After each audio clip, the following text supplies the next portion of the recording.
Hey guys, tonight we slip through the candlelit halls of a Renaissance world most people forget to picture. The one buzzing behind closed doors, not in palaces or cathedrals, but in kitchens, workshops, and awkward little bedrooms above bakeries. You crouch beneath a creaking wooden beam, the air thick with the smell of beeswax polish and something faintly garlicky. There's a strange rattling in the wall behind you. Don't worry, it's just a weight and pulley system delivering hot water upstairs. Wait, what? Yes. Machines, lots of them, hidden in plain sight, making life easier long before electricity. But don't get too smug, you probably wouldn't survive this world. No phone, no fridge, no flush. And yet, your Renaissance twin is thriving. So before you get comfortable, take a moment to like the video and subscribe, but only if you genuinely enjoy what I do here. And drop your location and local time in the comments. I love seeing where you all are tuning in from.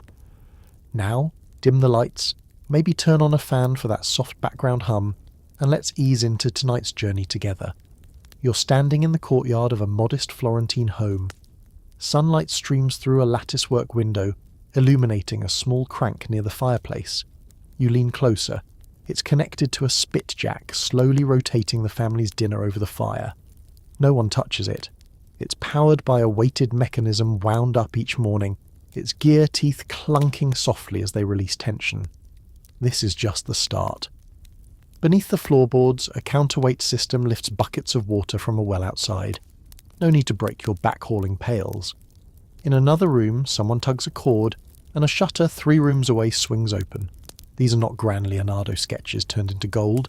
These are practical, everyday solutions engineered by carpenters, blacksmiths, and bored monks. The Renaissance love affair with machines wasn't all flying dreams and bronze statues. Much of it was stubborn practicality. If you had a rope, a gear, and a bored apprentice, you had a device. These devices hid in walls, under stairs, behind curtains. A crank-operated ceiling fan? Check. A pulley system that lowers a chandelier for lighting candles without breaking your neck? Also check.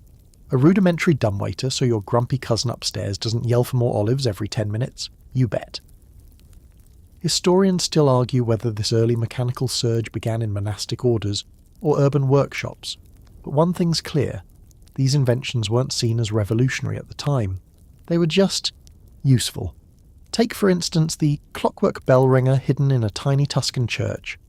Rather than a sleepy monk missing his cue, the priest relied on a gear-driven timer made of wooden teeth and weighted cords. It may have been crude, but it worked, marking prayer hours with satisfying regularity. You duck into a kitchen and find what looks like a broom closet. But tucked inside is a grain grinder, powered by a turning crank. You give it a spin, and the gears moan like a medieval ghost. But down below, flour begins to fall. Slowly. Very slowly.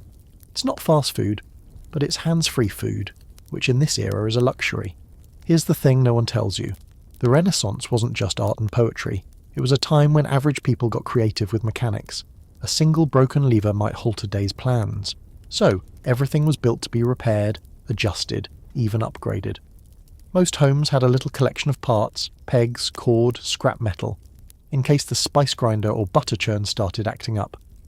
Imagine your life today, but with everything slightly harder, slower and squeakier. And now imagine that instead of grumbling, you invent a small gear system to help. That's Renaissance life. It's 1 part ingenuity, 1 part inconvenience, and 3 parts. Wait, how did that thing just move on its own? A curious fringe discovery? One French household was found to have an underground wind catcher, an angled duct system drawing cool air from the cellar up into living spaces. It worked passively, no cranks or fans needed. Some believe this was an attempt at early climate control, or maybe just a very clever way to preserve wine. Either way, it's impressive. Even staircases got the mechanical treatment. Some wealthier households installed drawer upstairs, where a pulley would lift the lowest steps at night to deter intruders. Think of it as a fancy wooden ladder you could retract. And yes, a serious ankle hazard if you forgot it was up. This isn't science fiction.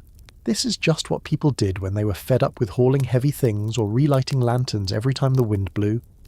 The mechanical mindset was everywhere. A chicken coop door on a timer. Practical. A grain scale that rings a bell when the sack's full? Clever. A rotating bookshelf?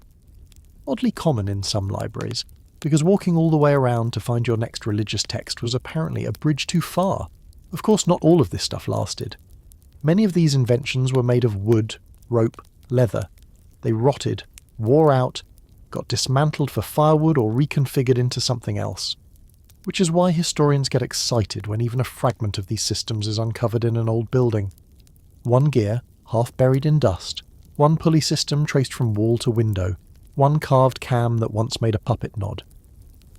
That's the echo of innovation humming through the walls of the past. Not flashy, not famous, just forgotten ingenuity keeping life moving smoothly. And you? You're starting to realise that your ancestors didn't wait for Silicon Valley to solve their problems. They eyeballed a barn hinge and said, "What if I added another one upside down?" Welcome to a renaissance where function came first. Where machines didn't shout, they whispered, tucked into the walls, disguised as furniture, masquerading as magic. And if you listen closely, you can still hear the soft whir of a gear beneath the floorboards, doing what it's done for centuries, making life just a little easier. You shuffle through a sun-dappled courtyard, past a sleepy cat and a pile of firewood, and head into a small workshop tucked behind the kitchen. It smells like oil, brass filings, and something metallic that clings to your teeth. On a dusty wooden table, you spot what looks like a flattened brass snail, etched with markings and curved like it's trying to hug the sun. This, believe it or not, is a pocket sundial. Before Apple Watches, before digital Casios, before even the classic round-faced timepieces, people quite literally carried the sun in their pockets, or around their necks, or dangling from their belts like overconfident pirates. Renaissance timekeeping wasn't just about grand cathedral clocks and hourly bells. It was deeply personal, and often incredibly portable. You squint at this strange contraption, one part compass, one part calendar, and a string or hinged flap that, when angled just right, casts a tiny shadow to tell the hour, assuming the sun's out, assuming you've aligned it correctly, assuming you remember which hemisphere you're in. People in the Renaissance weren't clueless about time, they were just very analogue about it. As cities bustled and trade boomed, knowing the hour became less about prayer and more about productivity. But personal timekeepers? That was revolutionary. Having your own clock, even a janky one, meant you could run your day on your own terms. You take a step into the street. Around you, shopkeepers open their shutters, and apprentices begin sweeping stoops. Each person has a rhythm, and sometimes, tucked discreetly into a sleeve or hanging on a cord beneath a cloak, they also have a portable dial. Sundials came in styles: vertical, horizontal, diptych, fancy for folding like a book, and nocturnals, which let you tell time by the stars. No big deal. Just Renaissance people casually time-travelling by moonlight. And yes, there's a fringe discovery here too. Some German sundials doubled as lockets, with tiny engravings of saints, or even secret love notes inside. Historians still argue whether these hybrid gadgets were practical tools or romantic novelties, or both. It's hard to say when you're holding something that tells time and also whispers, "Think of me when the sun hits noon." But not all timekeepers needed light. Enter the not-so-humble mechanical watch. Spring-powered, clunky, often inaccurate, but dazzling. These little ticking status symbols began to circulate among the wealthy, tucked into pouches or worn as pendants. They didn't always work, but boy did they impress. You pick one up, its face is ornately etched, its single hand jerking with a stubborn, heartbeat-like rhythm. The earliest watches didn't have minutes. Why? Because close enough was often close enough. If your meeting with the Merchant Guild was around 10ish, that was fine. If your roast needed to come out of the fire at somewhere before the sun dips behind the butcher's sign, good enough. Still, these early mechanical marvels were temperamental. They required winding multiple times a day. Moisture made them sulk, dust made them choke, and if you dropped one, you'd better hope you were on speaking terms with a local clockmaker, who was usually both a wizard and a grouch. Here's a fun detail. Some Renaissance watches didn't just tick, they played music. Like those clunky novelty birthday cards that sing at you, except made in 1543. One particularly ornate watch from Augsburg had a built-in automaton that danced on the hour. Historians have gone back and forth on whether this was a bragging toy, a devotional object, or a prototype flex. And yet, even in humble homes, there was an obsession with keeping time. Water clocks and hourglasses persisted alongside these newer inventions. In some towns, the local baker would give you a deal if you brought your own sand glass. You'd pay for 15 minutes of oven time and literally flip your glass to start. Even monks, masters of early schedule discipline, started sneaking personal time devices into their routines. That pocket sundial wasn't just cool, it was a way to quietly outpace the abbot's bell. But of course, timekeeping wasn't always reliable. A cloud could ruin your sundial's whole vibe. A poorly wound watch could stall mid-prayer. Some mechanical clocks, especially early ones, drifted by a quarter hour per day. Historians still argue whether people truly lived by these devices, or if they were just prestige objects. What's clear is that even a flawed timekeeper gave you agency, and status. One fringe theory, still debated, is that travelling merchants may have used hidden sundials in their belts as bargaining tools. "My time is precious," they'd mutter, revealing the gleam of brass at just the right angle. Bluff? Maybe. But it worked.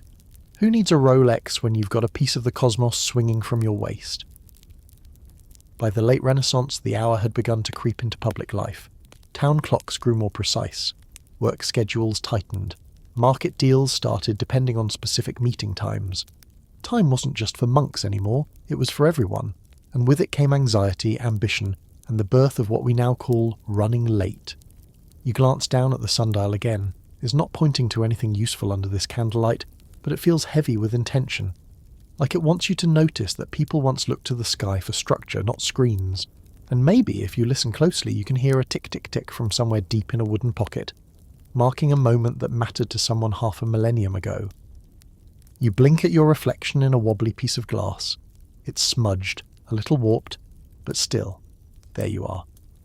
Now imagine trying to read in dim light, hand copy manuscripts, or trim your beard using that same distorted pain. That's life before lenses went mainstream.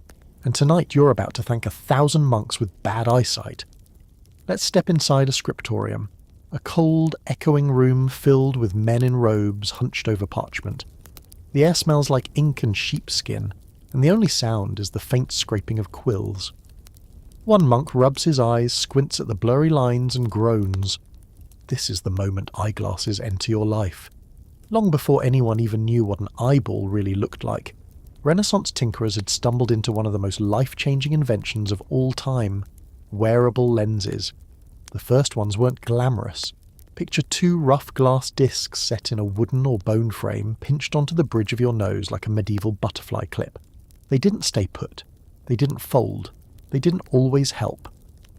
But when they did, magic. Eyeglasses started as a sort of clerical secret.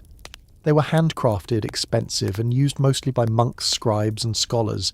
Anyone whose livelihood depended on seeing tiny letters in fading light. These people didn't call themselves nerds. They called themselves not blind yet. But as trade exploded and literacy started to seep into towns and cities, something strange happened. People wanted to read. And those same people were getting older. Their arms, not long enough to hold books far enough away. Their eyes, betraying them one blurry line at a time. So, eyeglasses moved from monasteries to marketplaces. You pass a bustling Venetian stall, its table cluttered with spectacles. No ear hooks. These early versions are meant to be pinched on or tied with string around your head, like some kind of intellectual headgear. But people are buying. Women in silk, cobblers in dusty boots, merchants counting coins, all reaching for the ability to see again. One mainstream fact: by the 15th century, spectacles were being mass-produced in Italy and Germany, especially in cities like Florence and Nuremberg.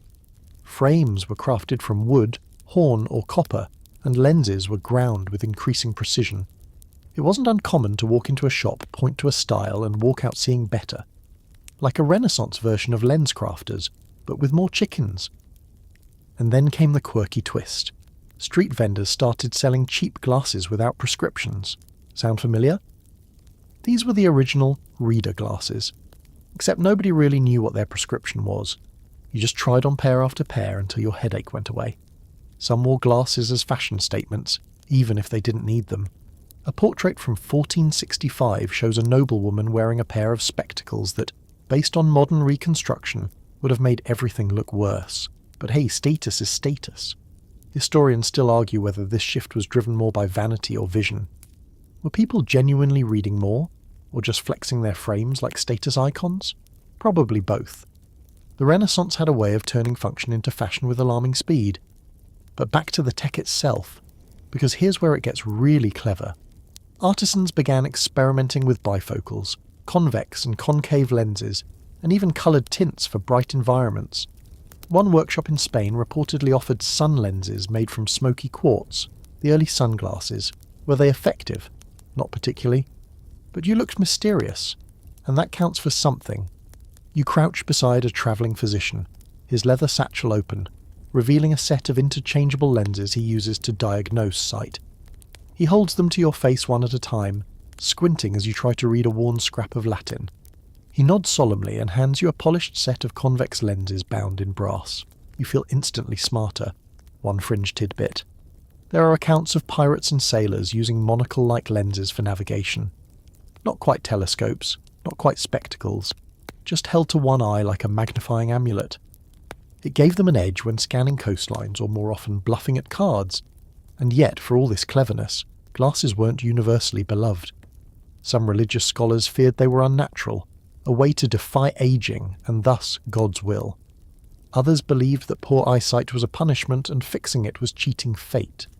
You can picture it now, an elderly merchant squinting at a tax ledger, slipping on his lenses with a whisper of defiance and muttering, "Not today, destiny." As the Renaissance wore on, glasses got better. The shapes improved, materials diversified, and slowly, very slowly, people started experimenting with straps, nose pads, and even foldable arms. It would still be centuries before glasses truly became comfortable, but the concept of wearable vision was here to stay. And let's not forget the sheer number of lives this invention changed. You picture a midwife reading herbal recipes, a carpenter measuring joints, a grandmother teaching her grandkids to read psalms. All of them, lives enriched, extended, made sharper, thanks to 2 circles of ground glass. The Renaissance gave you a world of beauty and brilliance, but it also gave you the tools to see that world. Not through divine miracles, through craftsmanship, patience, and a really good pair of lenses. So next time you slip on your modern specs or tap your face to zoom a screen, remember the monks squinting in the dark. Remember the glass blowers shaping delicate curves by candlelight. And remember that once upon a time, seeing clearly wasn't a guarantee, it was a marvel. You duck beneath an archway, stepping into a courtyard splashed with soapy water and the scent of lavender. A group of women are gathered around a bubbling copper basin, arms elbow-deep in linen, chatting in bursts of laughter. Someone tosses a handful of ash into the water, another stirs it with a long paddle, and then you realise this is laundry day, Renaissance style. Tonight you're about to become very grateful for indoor plumbing. Back then, cleanliness wasn't a one-size-fits-all affair. The idea of hygiene varied wildly depending on your class, your city, and whether you believed water healed you or cursed you. But in the Renaissance, something was shifting. Slowly, sneakily, people began inventing ways to keep themselves, their clothes, and their surroundings less ripe. First up, soap. Not the fancy triple-milled bars you get today, but a crumbly, greasy block made from lard and wood ash. Rubbed into fabric, it frothed up just enough to suggest things were cleanish. And sure, it left your tunic smelling like wet fireplace, but at least it wasn't crusty. One mainstream historical fact. By the late 1400s, Marseille and Venice had developed true soap-making industries, refining techniques from Islamic chemists centuries earlier. Soap became so valuable, cities taxed it. Families passed down recipes. Some noble households even hired professional soap boilers. Imagine a guy whose whole job was to stir fat and ashes while judging your body odour. But soap wasn't just for fabric. Eventually people started using it on skin too. Gingerly at first, afraid they might scrub away their health. Remember, this was a time when opening the pores was considered risky. Bad air, miasma, could sneak in through clean skin. Historians still argue whether personal washing was more medical or superstitious. Maybe both. Still, by the mid-Renaissance, things got creative. Public bathhouses made a cautious comeback after their near-extinction post-plague. Some even offered hot stones, herbal oils, and early steam rooms. Think spa day, but with wooden buckets and a high risk of scabies. Here's a fringe tidbit. In Florence, certain bathhouses doubled as matchmaking hubs. You'd soak beside someone cute, strike up small talk about herbal scrubs, and maybe leave with both clean feet and a marriage proposal. Romance smells like rosemary and warm goat fat, apparently. But let's go deeper. Beneath all this washing and soaking lay another unsung marvel. The early sewer. You stroll through a narrow alley and notice a grate beneath your feet. No rats, no stink, just the soft gurgle of moving water. Cities like Milan, Nuremberg and London began installing primitive underground drainage systems during the Renaissance. Built with stone channels, sloped gutters, and the occasional wooden sluice gate, these early sewers were designed to do one crucial thing: move the filth away from the people. Not perfectly, not always, but better than tossing a chamber pot out the window and shouting "Gardy-loo!" These underground innovations transformed daily life. Streets became slightly less swampy, disease transmission slowed, and for the first time in a long time, townspeople could walk without gagging. Sort of. Mostly. Now, remember those public fountains? Beautiful marble beasts with lion heads and cherubs spewing water. They weren't just decoration. Many were connected to early aqueduct systems, delivering fresh, or fresh enough, water to neighbourhoods. Residents filled jugs, splashed faces, and sometimes even bathed right there in the street. Modesty optional. One invention you definitely don't hear about in school: the piss pole. Yes, it's exactly what it sounds like. In some cities, wooden posts were placed at alley corners to encourage men to urinate on the pole instead of buildings. A public courtesy, if you will. Historians still debate whether this worked, or just created very saturated poles. But innovation didn't stop there. In wealthy homes, ceramic chamber pots were upgraded to thunder mugs, larger, lidded, and occasionally decorated with gold trim or painted family crests. Nothing like relieving yourself into a status symbol. Meanwhile, clever inventors began building early flushing toilets. Sir John Harrington, in 1596, designed a device for Queen Elizabeth thermes that used water to rinse waste into a cesspit. The system was clunky, required refilling, and sounded like a demon exhaling through a pipe. But it worked. Sort of. Elizabeth was not impressed. Still, the idea spread. Slowly, awkwardly, with many leaky setbacks. Let's not forget about laundry tools. You spot a wooden device with jagged ridges. It's a washing bat, used to beat dirt out of clothes like a rug with a grudge. Clotheslines stretched between windows, and linen was often bleached with sunlight, urine, or even fermented milk. It sounds horrific, but results were surprisingly decent if you could stomach the process. You pass by a house where bedsheets hang like sails, fluttering in the breeze. A woman lifts her nose and declares, "Smells clean!" She's not wrong. She just has different expectations than you. And yes, let's address the elephant in the room: body odour. Deodorants didn't exist, but people weren't just wallowing in stink. They used herbal satchels under their clothes, dabbed rosewater behind their ears, sprinkled lavender in their boots. Bathing might have been rare for some, but masking the scent. That was a full-time job. A quirky side note: one Renaissance barber in Prague developed a vinegar-based cologne called Dead Man's Breath to guard against infection and romantic failure. It sold well. Historians still argue whether it was genius branding or just everyone being nose-blind from horse traffic. By the time you return to that courtyard, the soap basin has cooled. The linen hangs, the ground is damp, and the women are sipping something fermented from clay cups. One offers you a sniff of your own tunic. You recoil. She nods. Tomorrow, your turn. And maybe, just maybe, you'll appreciate your next shower a little more. You tiptoe into a stone-walled room, lit only by the amber flicker of an oil lamp. A boy, no older than 13, crouches over a wooden frame strung with threads. His fingers move with rhythmic precision, tugging, twisting, knotting. This isn't just play. This is business. Renaissance textile business. Tonight you're getting dressed from the threads up and realizing how much innovation went into the shirt on your back. In a time before factory fashion and online returns, clothing was currency, identity and survival. And the Renaissance?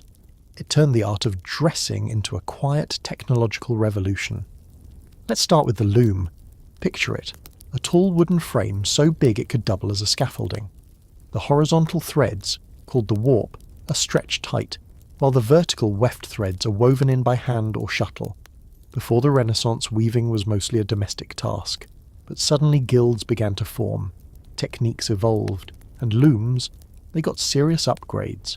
One mainstream historical fact, the horizontal treadle loom, which allowed a weaver to operate the heddles, those thread-separating bars, with foot pedals, spread widely through Europe during the Renaissance. This meant faster weaving and more consistent fabric. Two things you'd really want if your only pair of trousers had just split in a jousting accident. With more efficient looms came more cloth, and not just peasant-grade burlap either. We're talking silk from Florence, velvets from Venice, and fine wools from Flanders. Suddenly, clothing wasn't just a necessity, it was a statement. Nobles strutted around in layers upon layers of dyed and embroidered fabric, while even commoners found themselves with the luxury of spare socks. Here's a quirky fringe tidbit. In some cities, sumptuary laws strictly limited who could wear what. That crimson velvet doublet you like? Illegal unless you owned land. That silk-hemmed undershirt? Reserved for lawyers? Yes, actual fashion police existed, and they had opinions. Historians still argue whether these laws were more about preserving class structure or just upper-class gatekeeping at its finest. But weaving was just the beginning. You need to dye that fabric too, and Renaissance people did not mess around when it came to colour. You enter a dye workshop where vats of liquid boil ominously. One holds a rich purple made from mollusk guts. Another bubbles with saffron gold. But the real star? Indigo blue, imported from India and later grown in secret European gardens. Early dyers were basically chemists with stained fingers. They mixed plants, minerals, even insects, hello, cochineal beetle, to achieve the most dazzling hues. The process was so temperamental, some dyers refused to reveal their formulas, trade secrets were literally carried to the grave. And then comes tailoring. A skilled tailor could transform stiff bolts of fabric into something that fit a human body. No small feat in a world without elastic. You watch as a woman traces a chalk line onto linen, then snips it with bone-handled shears. She works fast, muttering about armholes and gussets. The tunic she produces hugs the torso, flares at the waist, and looks ready for a ball or a sword fight. One open, scholarly debate, whether women were more active in tailoring than records suggest. Many worked behind the scenes, training sons or running small shops from home. Just because their names weren't etched in stone doesn't mean their stitches weren't on every street. And speaking of small but mighty, let's talk buttons. These little fasteners didn't just fall from the heavens, they had to be hand-carved, moulded or cast from wood, bone or metal. Buttonholes were stitched one loop at a time. A single doublet could sport 24 buttons, each a minor miracle of coordination. Zippers? Centuries away. Velcro? Don't even ask. But Renaissance buttons had drama. You unfastened one at a time, with purpose. Like a slow 15th century striptease. Even undergarments got an upgrade. The basic undertunic evolved into a shirt with ruffled collars and sleeves, decorative but also hygienic, absorbing sweat so your outer garment stayed fresher. Men wore hose with codpieces, women wore corset-like stays. And while nobody had discovered elastic yet, they got inventive with ties, pins, and strategically placed string. Let's pause here for socks. Yes, socks. They started as fabric tubes tied to garters, often made of wool or silk. But a 16th century innovation, the knitted stocking, changed everything. Knitting had existed before, but the Renaissance saw its explosion across Europe, turning socks from awkward sausage casings into fitted, stretchy legwear that almost made winter bearable. A fringe tidbit. Queen Elizabeth I received hand-knit silk stockings from Spain, and reportedly refused to wear anything else afterward. This may or may not have caused an international silk stocking panic among nobles trying to keep up. By now you're dressed. Tunic, hose, shirt, doublet, cloak, boots. You feel like royalty. But you're also kind of overheating. That's the other thing about Renaissance fashion. It was heavy. Layers meant status, but also sweat. People didn't dress for comfort. They dressed to be seen. And the accessories? Oh, the accessories. Belts held knives and coin pouches. Gloves were perfumed and embroidered. Hats were feathered, jewelled, or shaped like overturned soup bowls. A simple felt cap might mark you as a tradesman, while a wide-brimmed velvet number declared you a Venetian merchant with opinions. One odd footnote, the chopin. A type of stilted platform shoe worn by women in Venice. It could reach heights of 18 inches. Yes, inches. Walking in chopins required assistance, balance, and the patience of a woman trying to survive cobblestones while looking fabulous. Historians still argue whether they were more about fashion or just keeping your hemline out of sewage. And so, as you stroll through the market, your carefully assembled Renaissance outfit rustling and creaking with every step, you realise something. You're not just wearing clothes, you're wearing math, chemistry, mechanics, and hours of human hands. Each thread spun by muscle, each dye brewed by intuition, each stitch a tiny invention passed down from someone who probably couldn't pronounce haute couture, but lived it anyway. So next time you shrug on a hoodie or sigh about scratchy tags, think of the Renaissance kid learning to thread a loom by candlelight, dreaming of socks that actually stay up. You duck out of the bustling cloth market and wander into a quieter alley, where the air carries the scent of beeswax, brass shavings, and old parchment. A low rhythmic clinking echoes from behind a heavy wooden door. You nudge it open, and there it is, a cluttered workshop humming with focus. A man in a leather apron squints through glass lenses as he fits tiny gears together with tweezers. He's not a wizard, but it sure feels like magic. You've just stepped into the birth of Renaissance timekeeping, and you're about to realise you've been taking the clock for granted. Sure, people have always noticed time. The sun rises, the rooster crows, lunch happens, then bedtime. But the Renaissance turned time into a thing, a measurable, portable, almost spiritual obsession. This was when humans began mastering minutes and wrestling the heavens onto their wrist, or at least into a wooden box on the wall. Let's rewind a bit. The earliest clocks were enormous. Cathedral clocks installed in towering churches didn't have faces or hands. They rang, loudly, hour by hour. It was less about checking the time and more about being reminded that time existed, often with a brass bell that made you flinch mid-prayer. But then came the mechanical revolution, one mainstream historical fact. The invention of the verge escapement around the late 13th century was the game-changer. It allowed for regulated mechanical movement, basically gears turning at a steady rate. This single idea spread across Europe, and by the 15th century you had town clocks with iron gears, weight-driven mechanisms and rotating dials. Suddenly, hours had a name and a sound. But in the Renaissance, the innovation got personal. Artisans, especially in Germany and Italy, started shrinking clocks down into table clocks, mantle clocks, eventually wearable clocks. The idea of a portable timepiece took hold. These were still massive by modern standards, clunky, pendant-sized hunks of metal you'd hang from your belt, but they ticked. You could hear time marching with you, which, let's be honest, is a little intimidating when you've just turned 30 and still live with your parents. Here's a quirky fringe tidbit. Some early clocks didn't even tell you the time, they told God. Yep, monastic communities used elaborate gear systems to keep track of prayer schedules. These clocks weren't built for efficiency, they were acts of devotion. One even had a mechanical angel that flipped pages in a book. Historians still argue whether these were functional tools or high-concept performance art. Now let's talk faces. Not yours, clock faces. Before this era, time wasn't always displayed visually, but the Renaissance popularised circular dials, rotating hands, and eventually minute hands. That's right. Before the 16th century, most clocks didn't bother tracking minutes. Why rush? You weren't speedrunning a Starbucks shift, you were ploughing fields or sculpting a saint out of marble. But as cities got busier and commerce more complex, people wanted more precision. You had merchants timing shipping routes, doctors scheduling patients or leech appointments, and bankers, well, just being nervous about everything. Here's the weird part. Clocks also became status symbols. Rich folks commissioned them like fine art. They were carved, gilded, enamelled, and engraved. Some even featured automata, tiny mechanical puppets that danced, jousted, or struck bells on the hour. It wasn't enough to own time, you had to flaunt it. You peer into a velvet-lined box where a miniature clock sits like a jewel. The lid opens. A cherub chimes the hour with a golden mallet. Somewhere, a nobleman sighs with satisfaction. And then there were sundials still in use well into the Renaissance, not just as practical tools but as garden ornaments and philosophical statements. Some were engraved with Latin mottos like Tempus Fugit, Time Flies, or Ultima Forsan, perhaps the last hour.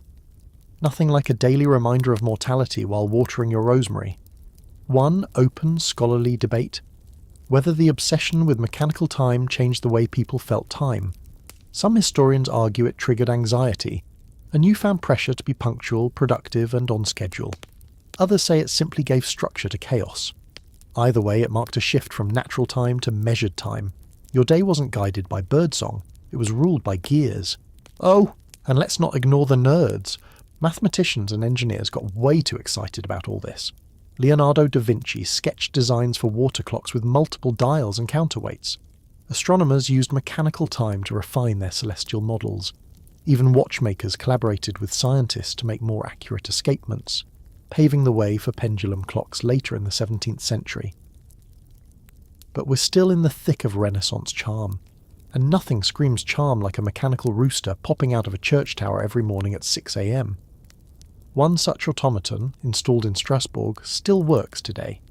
Historians still argue whether that rooster qualifies as the first alarm clock or just a very committed bird impersonator. Now let's pause for a second. You're in a Renaissance home, standing by a walnut cabinet. Inside, a personal clock. No bells, no angels, just a steady tick-tick-tick like a heartbeat.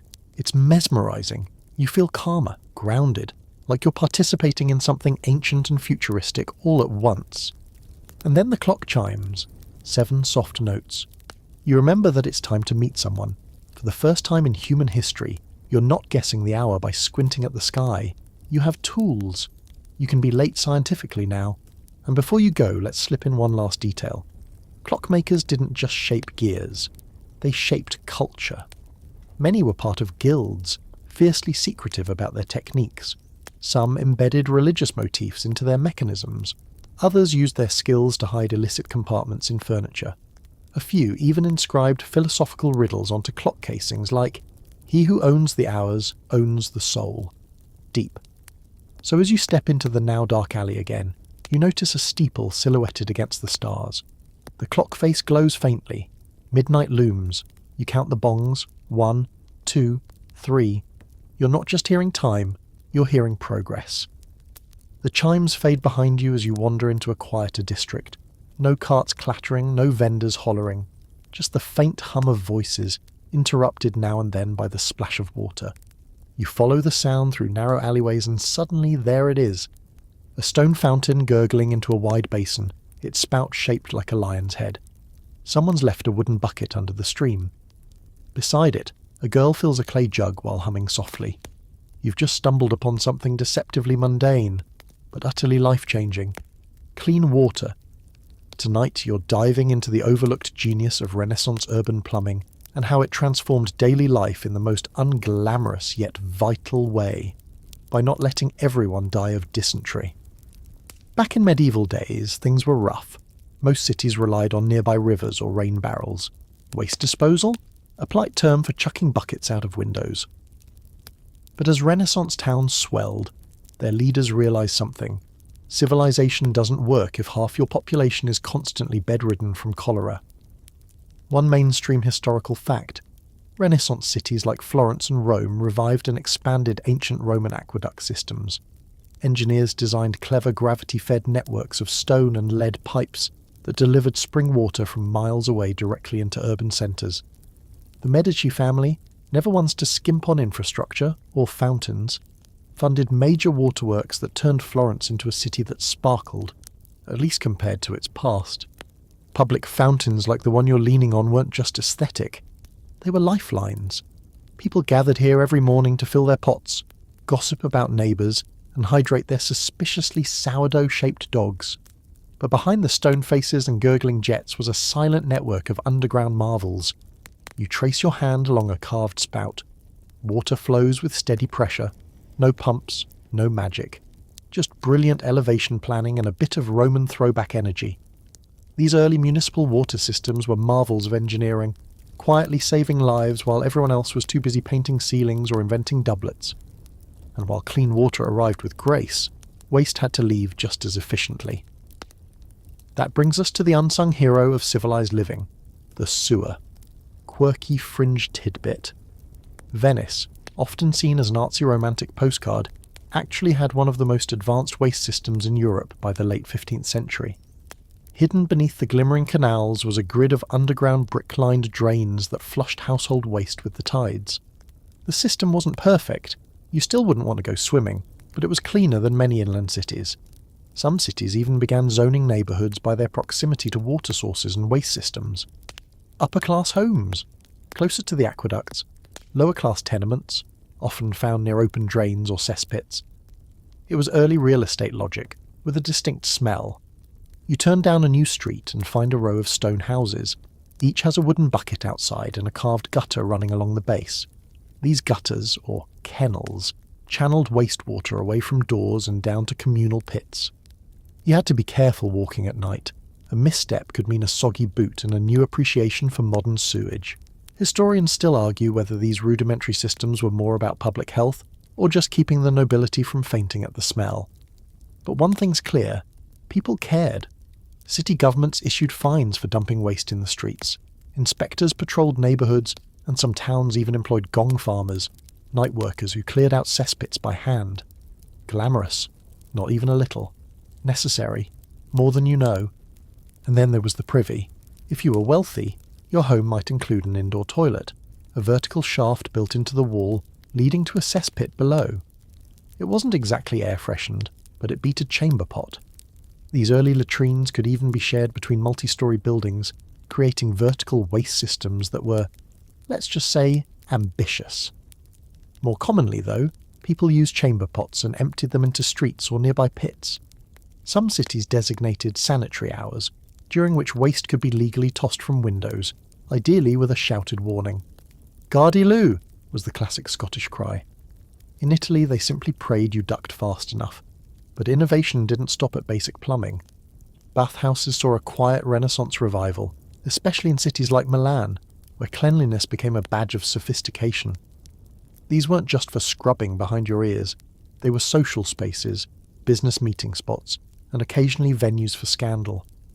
Hot water was heated by stoves and fed through copper pipes. Some elite homes even had primitive heating systems that funneled warm air under bathroom floors. Yes, radiant heating, because foot comfort has always mattered. Open scholarly debate, whether the Renaissance marked a true shift in hygiene habits, or whether most people were still just stinkier than average art appreciators. Some argue that only the upper crust indulged in daily washing, while others point to evidence of commoners taking hygiene surprisingly seriously, especially in port towns and merchant hubs where disease could cripple trade overnight. And now, one last hidden gem: rainwater harvesting. Rooftop systems using sloped tiles and terracotta gutters were designed to direct rainfall into stone cisterns or barrels. The water was filtered, crudely, through sand or charcoal. It wasn't Evian, but it worked. In dry seasons, it kept households afloat, literally. You pause again at the fountain, listening to the water trickle. A mother hands her child a ladle carved from gourd. They drink. You realise something kind of huge. This isn't just about plumbing. It's about trust. Trust that the water you draw won't make you sick. Trust that your neighbour won't dump last night's stew out the window onto your laundry line. This is society built one brick-lined trench at a time. So next time you flush a toilet or run a bath, send a quiet thank you to the anonymous Renaissance engineers hunched over maps, sketching sewage gradients with quills by candlelight. Their work didn't hang in a gallery or echo in poetry, but it probably kept you from dying at age 12.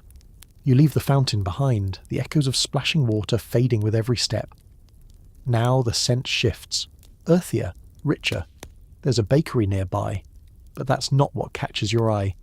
It's the scattering of workers unloading sacks from a cart, their clothes dusty with powder.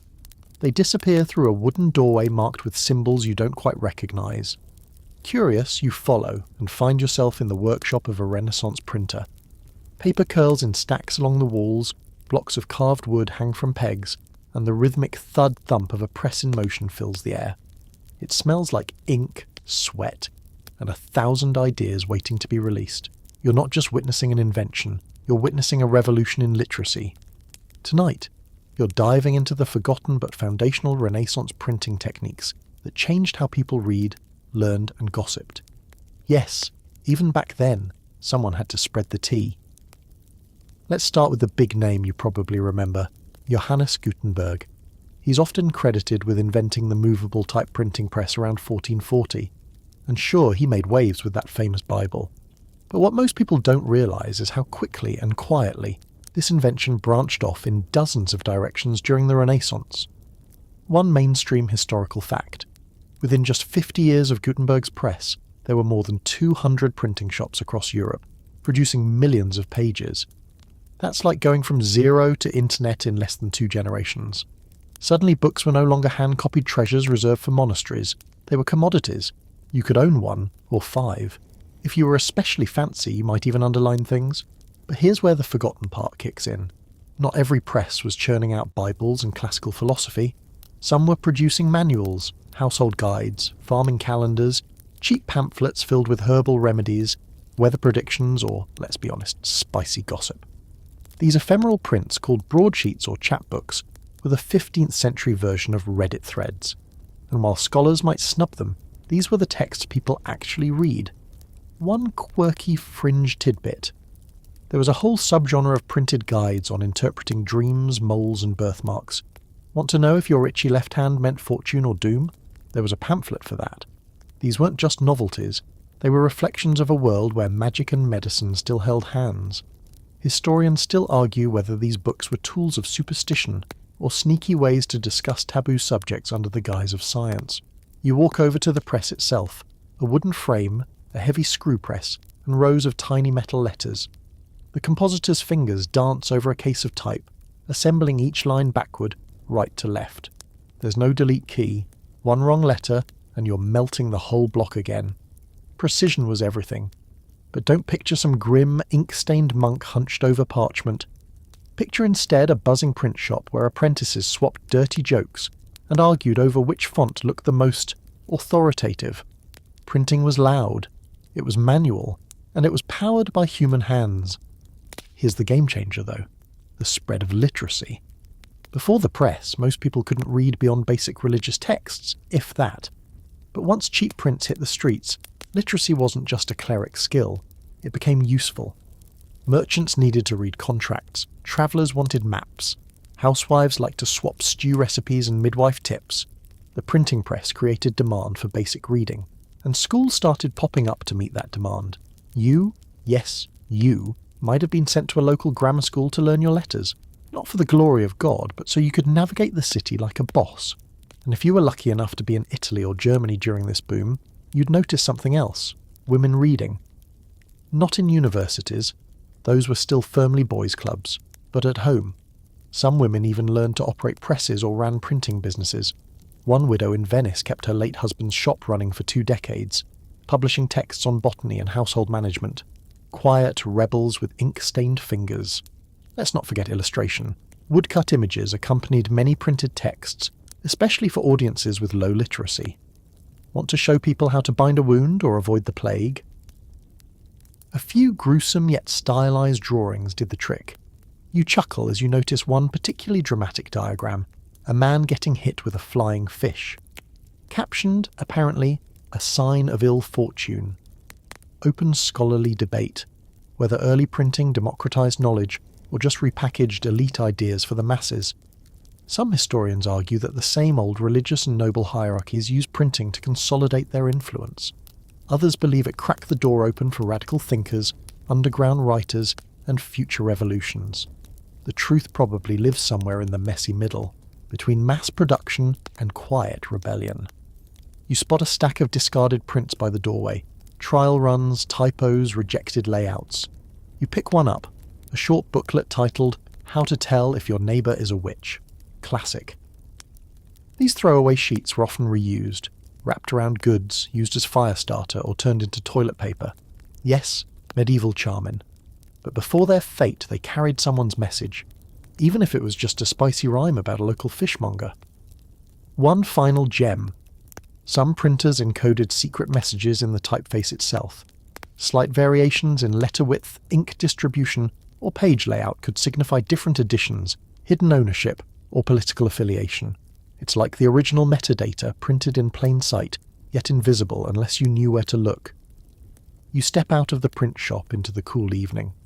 The street is quieter now, but as you pass a tavern window, you spot a group huddled around a broadsheet, chuckling at a woodcut cartoon.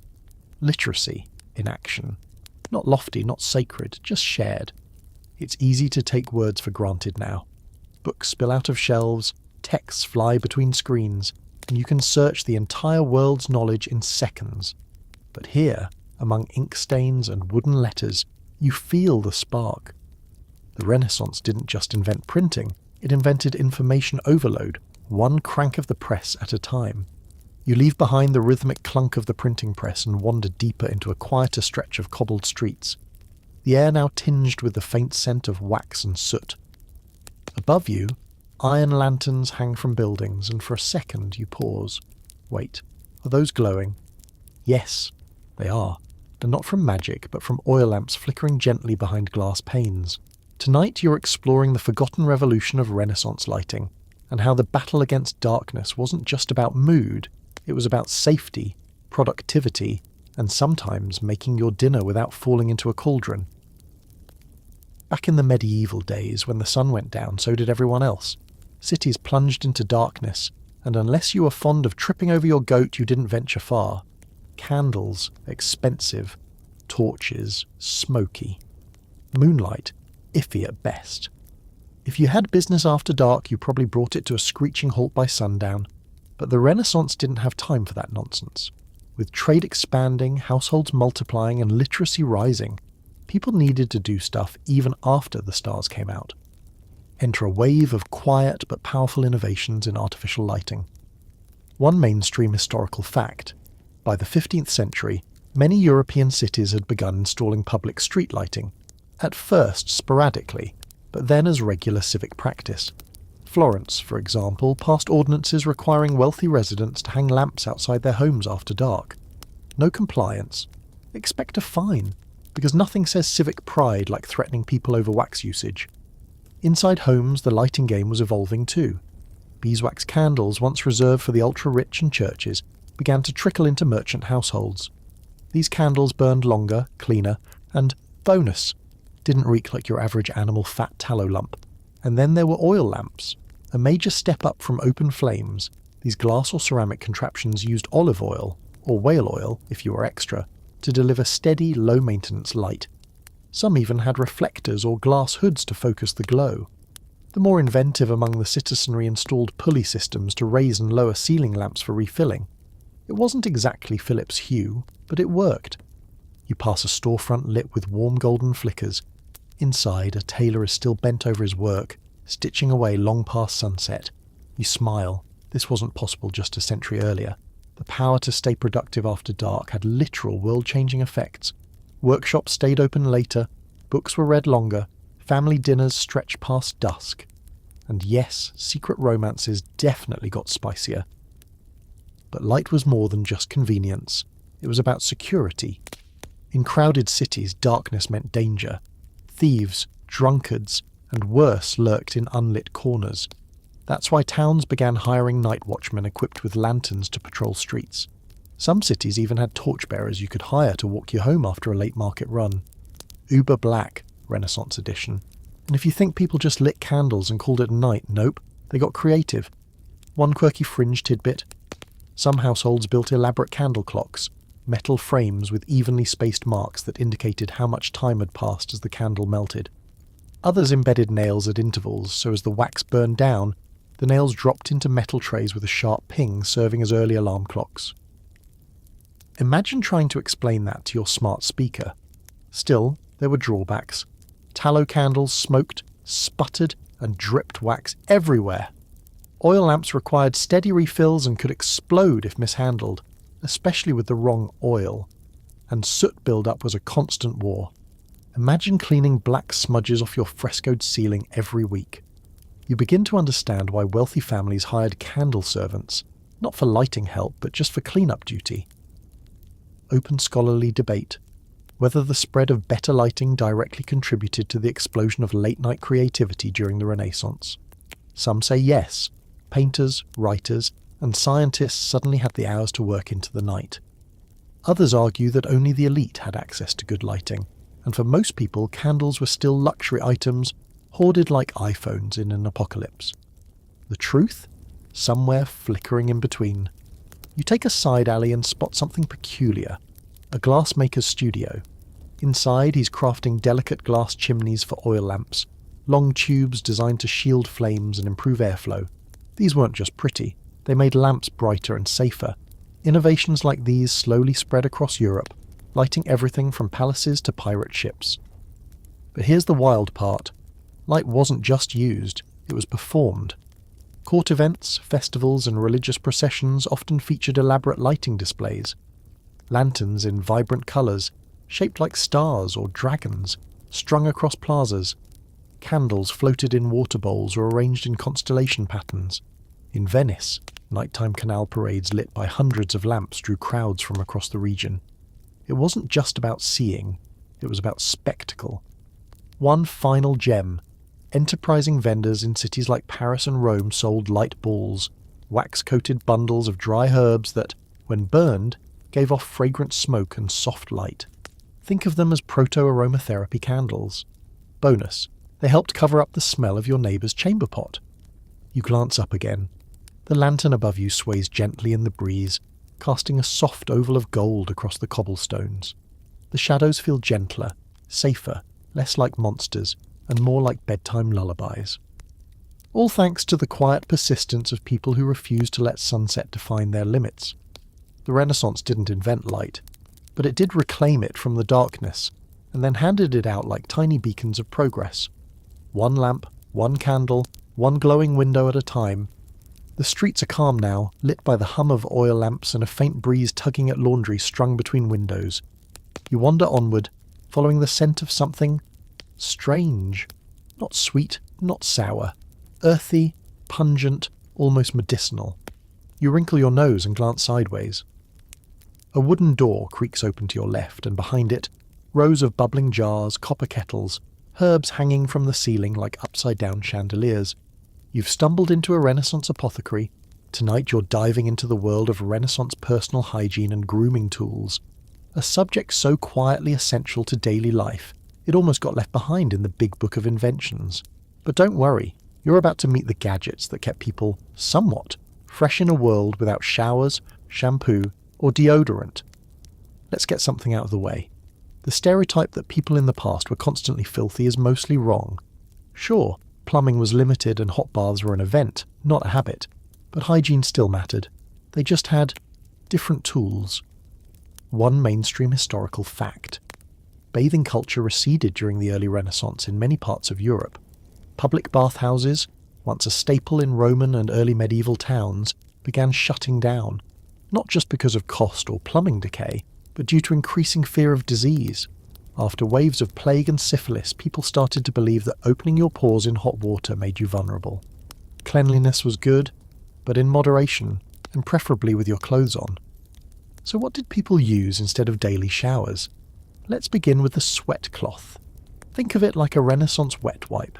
Made of linen or cotton, these cloths were soaked in rosewater, vinegar, or alcohol-based solutions, and dabbed across the body to remove grime and mask odours. Wealthy individuals might employ servants to perform this little ritual every morning, often in front of a mirror the size of a pizza pan. And let's not ignore the early deodorant scene. One quirky fringe tidbit. Some folks stuffed dried herbs like lavender or rosemary under their armpits, or stitched little sachets into their clothes. Others rubbed powdered alum directly onto their skin. There was even a trend where noblewomen would wear thin wax cones, infused with perfume inside their wigs. Over the day, their body heat would melt the wax, releasing a gentle scent cloud around their heads. Elegant and slightly melty. You run your fingers over a smooth brass object hanging from a shelf. A toothpick case, shaped like a miniature dagger. Dental care was more of a vibe than a science at this point, but toothpicks and soft rags were common. People rubbed their teeth with crushed sage or charcoal and polished them with bits of linen. Toothbrushes as we know them weren't widespread in Europe yet, but chewing sticks and herbal pastes were absolutely a thing. And what about hair? Combs made from bone, wood or ivory were used daily, not just for grooming but for lice hunting. Yep, hair hygiene was an active battlefield. Many households kept fine-toothed lice combs in their vanity kits. Some people powdered their hair with ground flowers or starch to keep it fresh and absorb oil. Shaving was done with straight razors, stropped on leather belts, and you could visit a barber surgeon for a trim, a beard shape-up, or to have your molars yanked out while you screamed into a handkerchief. Multitasking. open scholarly debate whether the Renaissance truly marked an improvement in hygiene compared to the Middle Ages. Some scholars argue that the abandonment of regular bathing set people back a few centuries, while others suggest that advances in perfumery, linen usage and cosmetic chemistry actually pushed cleanliness into new territory, just not in a way we'd recognise today. You decide where you land as you eye a shelf labelled Urine Analysis 5 pence. Yes, that was a thing. Physicians of the day believed that your urine could reveal all sorts of information: health, diet, maybe even personality. Apothecaries sold glass flasks with colour-coded guides so you could self-diagnose in the comfort of your home. It's like Renaissance WebMD, but smellier. Another innovation? The ear scoop, a tiny spoon-shaped tool used to clean ears. Sets of personal grooming tools often included one of these alongside tweezers, nail cleaners, and small scissors, all stored in embroidered pouches. You were nobody if you didn't carry at least a 3-piece hygiene kit. You pause in front of a long table where apothecaries mix face powders from crushed pearls, lead, and vinegar. That's right, lead-based makeup. Popular among upper-class women aiming for that pale, ethereal, I never go outside because I'm rich look. Of course, slowly poisoning yourself for fashion was a bit of a downer. But hey, the selfies would have looked great. Historians still argue whether the widespread use of lead makeup was driven by beauty ideals alone, or influenced by medical beliefs that paleness signalled purity and health. Either way, SPF wasn't invented yet. You sit on a stool watching as a young man dips a cloth into a basin of herbal water and wrings it out expertly. He's not sick. He's just prepping for the day's grime. You get the sense that cleanliness here isn't about sparkle, it's about habit, control, dignity. In a world where water was sometimes a luxury and soap was more alchemy than chemistry, you did what you could, and that counted. Speaking of soap, here's the kicker. Renaissance soap making was an art form. In places like Castile and Marseille, artisans produced olive oil-based soaps that were prized across Europe.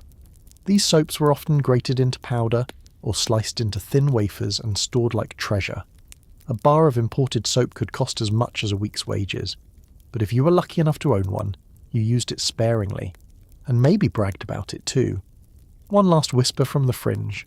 Some people believed that rubbing ambergris, yes, that weird waxy stuff found in whale intestines, on your skin would ward off illness and make you smell divine. And while today we'd probably file that under yuju, back then it was liquid gold. Chanel number 5, meet Moby Dick. You rise from the apothecary bench and step back into the street, feeling oddly grateful for your toothpaste and shampoo back home.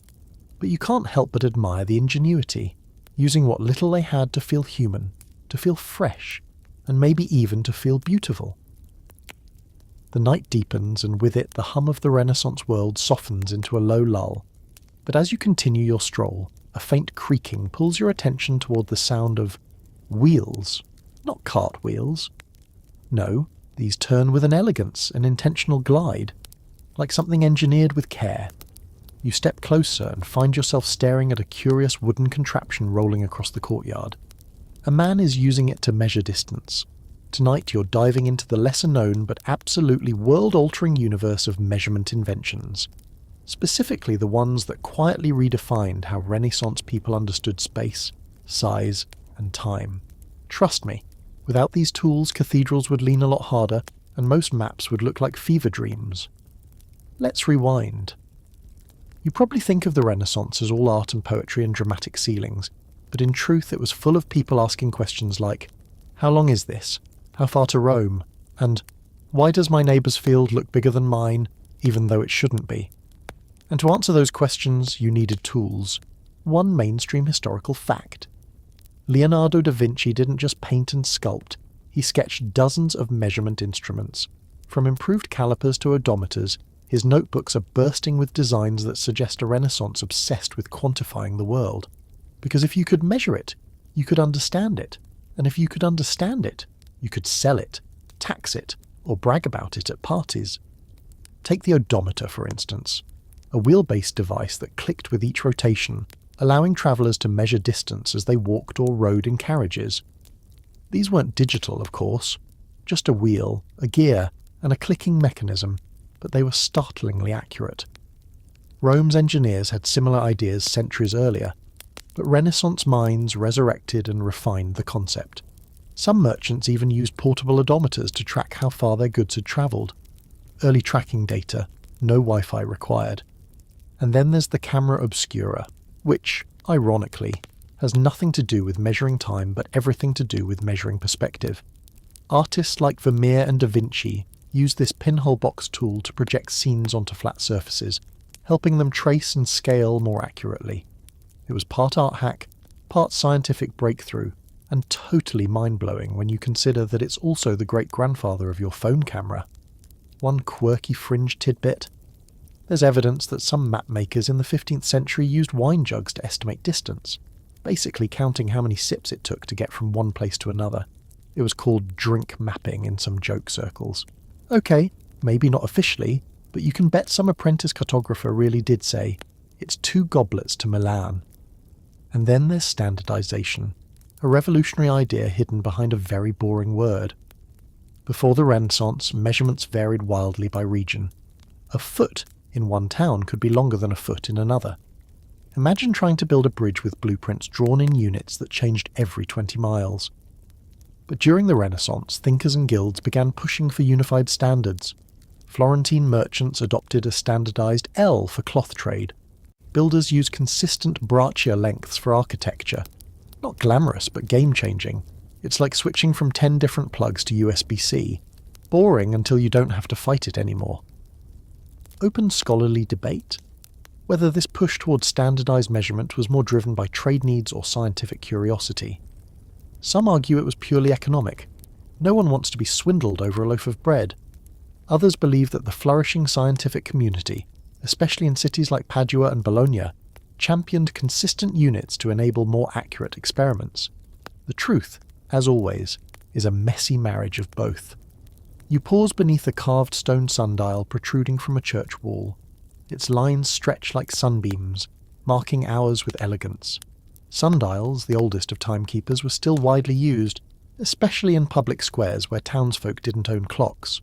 But the Renaissance improved even these, adding seasonal adjustments and latitudinal corrections so they worked with surprising precision. Of course, telling time wasn't just for show. Enter the mechanical clock, already a thing by the 14th century, but the Renaissance made it smarter, smaller, and more accessible. Town clocks chimed the hours, sometimes the quarter hours, and occasionally even tracked the phases of the moon. Wealthy households began installing wall clocks with weight-driven gears and decorative faces. People were suddenly aware of minutes, not just vague parts of the day. And speaking of fine minutes, astrolabes became the smartwatch of educated elites. These flat circular devices helped you calculate time based on the stars, measure angles, and even estimate latitude. Pilgrims, navigators, and astronomers all swore by them. One scholar called it 1,000 books in a brass plate, and honestly, he wasn't far off. You step into a workshop where a boy is engraving numerals onto a brass strip. He's making a folding ruler, a simple but deeply practical tool. These portable sticks, usually in 2 to 4 segments, allowed architects and merchants to carry their own reliable scale wherever they went. Finally, no more arguing over who had the real foot length. And you can't forget the compass, not just for navigation, but for drafting. Artists and builders used them to design arches, domes, and everything from rose windows to crossbows. When paired with geometry books, compasses became portals to whole new dimensions of design. The domes of Florence didn't just appear, they were plotted, measured, and constructed down to the inch, all without Excel. Here's a lovely little fringe detail. In some circles, body-based units, like the span of your hand or the distance from nose to fingertip, were still used for rough estimates. Some artisans passed down personalised rulers based on the master's own arm, so an apprentice could always think like the boss. You pass a merchant's stall selling navigational tools, quadrants, dividers, maps coiled like scrolls. You realise something. These people didn't just want to explore the world, they wanted to define it. One unit, one tool, one click of a measuring wheel at a time. They weren't just inventing devices, they were inventing certainty. And tonight, in a world that once couldn't agree on how long a mile was, you walk confidently forward, measured, marked, and marvellously informed. You move on from the workshop and into the softer hush of a garden tucked behind a villa. The stone path crunches underfoot as you brush past rosemary bushes and lemon trees. And there, sitting in the shadows, is something that doesn't quite fit the scene. A blocky contraption made of iron and wood, propped up like a sentinel. You pause. A young man kneels beside it, gently feeding paper into its belly. With a flick and a push, the machine huffs, clicks, and stamps. Just like that, the Renaissance whispers its next secret. Printing inventions that shaped everyday literacy. You probably think of the printing press as old news by the Renaissance, and in some ways you're right. Gutenberg's masterpiece made its debut in the mid-1400s. But what most people don't realise is that the press didn't just crank out Bibles and maps. It began flooding Europe with cookbooks, dirty jokes, weather forecasts, self-help pamphlets, and the 15th century equivalent of chain emails. It democratised information in a way that makes social media look slow, one mainstream historical fact. By 1500, less than 50 years after Gutenberg's first press went live, there were over 20 million books in circulation. It was a wildfire. But here's the twist. This wasn't all high philosophy or Greek classics. A surprising chunk of early Renaissance print culture was mundane stuff. How to treat your dog's boils, how to bake a goose, how to win arguments with Protestants, and yes, even astrology guides with extremely questionable horoscopes. So how did this tidal wave of words change daily life? For starters, literacy went from a niche skill for clergy and aristocrats to a practical advantage for merchants, apprentices, and even some peasants. Suddenly, being able to read meant you could spot a fake contract, follow a recipe, or impress a potential in-law by quoting Cicero over wine. Booklets were small, cheap, and easy to smuggle, perfect for sharing news or planting gossip. One quirky fringe tidbit. Some of the earliest printed material wasn't a book. It was playing cards, that's right. Before they were printing psalms, printers were cranking out decks of cards for gambling halls and nobles' parlours. Gutenberg himself likely printed indulgences and cards long before he bound his first Bible. Priorities, right? But the magic wasn't just in printing itself, it was in what followed. Once text became cheap, annotations exploded. People began doodling in margins, underlining passages, and even responding to books like they were chatting with the author. It's the birth of reader engagement, 500 years before your comment section. A bored baker might scribble a joke next to a moral lesson. A teen in Padua might correct a philosopher's Latin. It was messy, personal, and revolutionary. Open scholarly debate, whether the printing press truly spread literacy or just redistributed it. Some argue that while books got cheaper, they were still inaccessible to most rural poor. Others counter that even one literate person per village could serve as the book voice for everyone else, reading aloud during meals or marketplace gatherings. In either case, the change was seismic. Ideas were no longer whispers in monasteries, they were shouting from rooftops. You crouch beside the young printer watching him set movable type. Backwards and upside down, a strange dance of mirrored thought. Each tiny piece of metal is a letter, and each line must be justified. You wonder how many eyes will scan those lines tomorrow, how many minds will be nudged, soothed, or set ablaze. But it wasn't all prose and poetry. Printed calendars were huge in Renaissance homes, tracking saints' days, feast days, and ideal planting times. Picture your fridge magnet calendar, except illustrated with woodcuts of beheadings and full moons. Farmers used them, bakers timed their loaves by them, and midwives consulted them for birth predictions. The printed calendar wasn't just helpful. It was how you synced your life with the cosmos. And yes, of course, we must whisper the name of the pamphlet, the Renaissance version of the viral tweet. Pamphlets were cheap, fast to produce, and often anonymous. Want to slander your rival? Print a scathing leaflet. Want to advertise your miracle elixir? Hand out pamphlets near the cathedral. Want to stir up a religious uprising? Stack a few hundred leaflets outside a tavern and wait for the kindling to catch. You pass a stand selling one such sheet, a single page listing home remedies for coughs, lovesickness, and invisible curses. The seller grins. Guaranteed all your demons back, he says. You chuckle, but you also keep walking. The rise of printing also gave a boost to instructional diagrams. Books on surgery began to include step-by-step images of how to amputate a leg or stitch a wound. Architects printed pattern books so even remote builders could replicate classical arches. You no longer had to apprentice for 15 years to learn a trade. You just had to get your hands on the right manual. Suddenly, knowledge wasn't hoarded, it was franchised. And then there's typography, fonts, baby. It may sound minor, but typeface design was a huge deal. Humanist scholars debated the elegance of Roman verses, Gothic scripts. Some fonts were reserved for religious texts, others for government decrees. Choosing a typeface was like choosing an outfit for your idea. Should it shout, whisper, bow politely?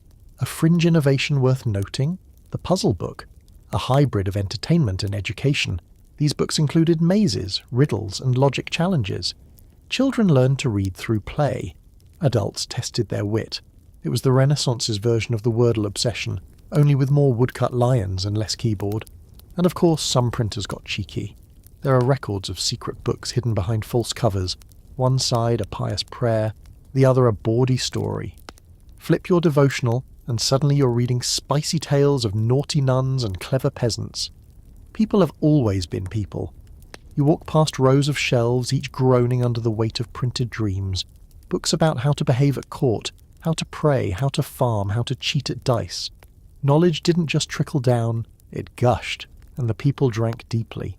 So next time you crack open a book or scroll a screen, remember, it all started with a machine that spat ink onto paper, one smudged line at a time. A quiet revolution, noisy only in its ripple effects. And right now, as the young man beside you sets another line of type, you wonder what secret worlds he's unlocking, one letter at a time. The scent of ink still clings to your nose as you step out of the printer's workshop and into the crisp night air.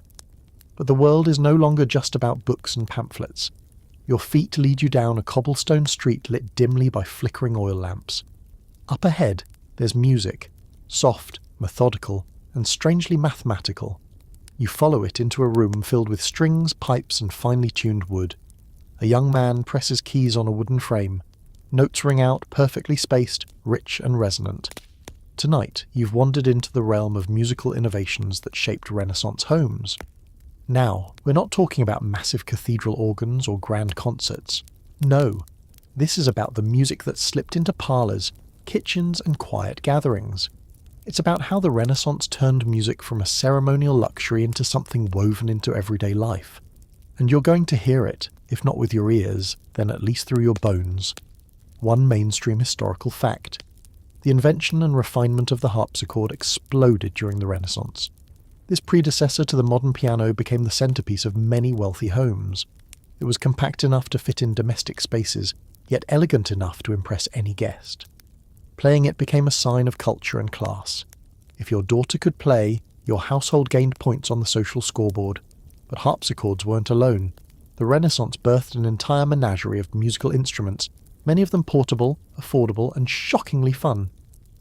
The crumhorn, curved like a question mark and sounding like a duck trying to sing opera, was the life of tavern parties.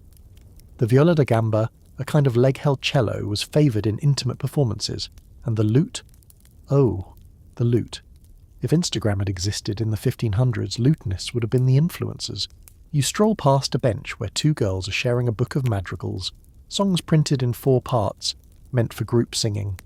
Each person reads a line and harmonises with the others. It's cosy, social, and delightfully chaotic when someone misses a note. These printed songbooks were the Spotify playlists of their day, often purchased by middle-class families who wanted to flex a little culture after dinner. And here's a quirky tidbit for your sleepy brain. Musical notation as we know it was undergoing a glow-up. Renaissance composers refined the 5-line staff, added new clefs, and standardized rhythmic notation. Think of it like inventing the MP3 format. Suddenly, music could travel from Venice to Vienna without losing its soul. Before this, a song might mutate beyond recognition with each retelling. Now it could be preserved. Historians still argue whether music literacy truly spread beyond the elite. On one side, there's solid evidence of printed music books circulating among merchants and townsfolk. On the other, some scholars believe that real musical skill remained locked within monasteries and noble courts. The truth probably lies somewhere between. Not everyone could read sheet music, but more and more people could hum along. You peek into a side room where an elderly woman plucks at a small harp. She's not a performer, just someone filling her home with gentle sound. Music became a kind of background texture during the Renaissance. Think of it like today's lo-fi beats to relax study to, except with more plucked gut strings and fewer anime girls on loop. Don't forget instrument workshops. bustling places where artisans experimented with wood, string tension, bore length, and gut type. They weren't just copying old designs, they were innovating. Tuning systems were being debated, redesigned, and refined. One minute you're playing in sweet harmony, the next you've fallen into what Renaissance musicians called the wolf, a horrible dissonant howl caused by uneven tuning. Yes, even back then, musical software updates were needed. Here's another little-known gem: kitchen instruments. Some homes used tuned metal bars, wooden spoons, and even water-filled glasses to create casual symphonies. A bored cook waiting on a roast might tap out a rhythm with ladles. There are even surviving songs written for pots and pans. And you thought TikTok kitchen concerts were a modern thing. And then, just for fun, let's talk about bells. Not the giant cathedral ones, but personal table bells used to signal meals or guests. These were sometimes tuned so delicately that families played tunes with them during festive dinners. Your weird uncle probably still does this with wine glasses. But the impact of music wasn't just sonic. It was emotional architecture.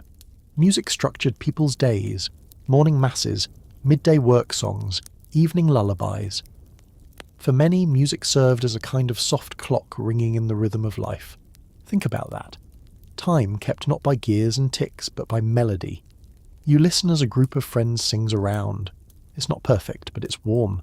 The Renaissance didn't aim for sterile perfection. It wanted harmony, yes, but it also welcomed participation. Even your tone-deaf cousin could clap along, and no one would kick him out.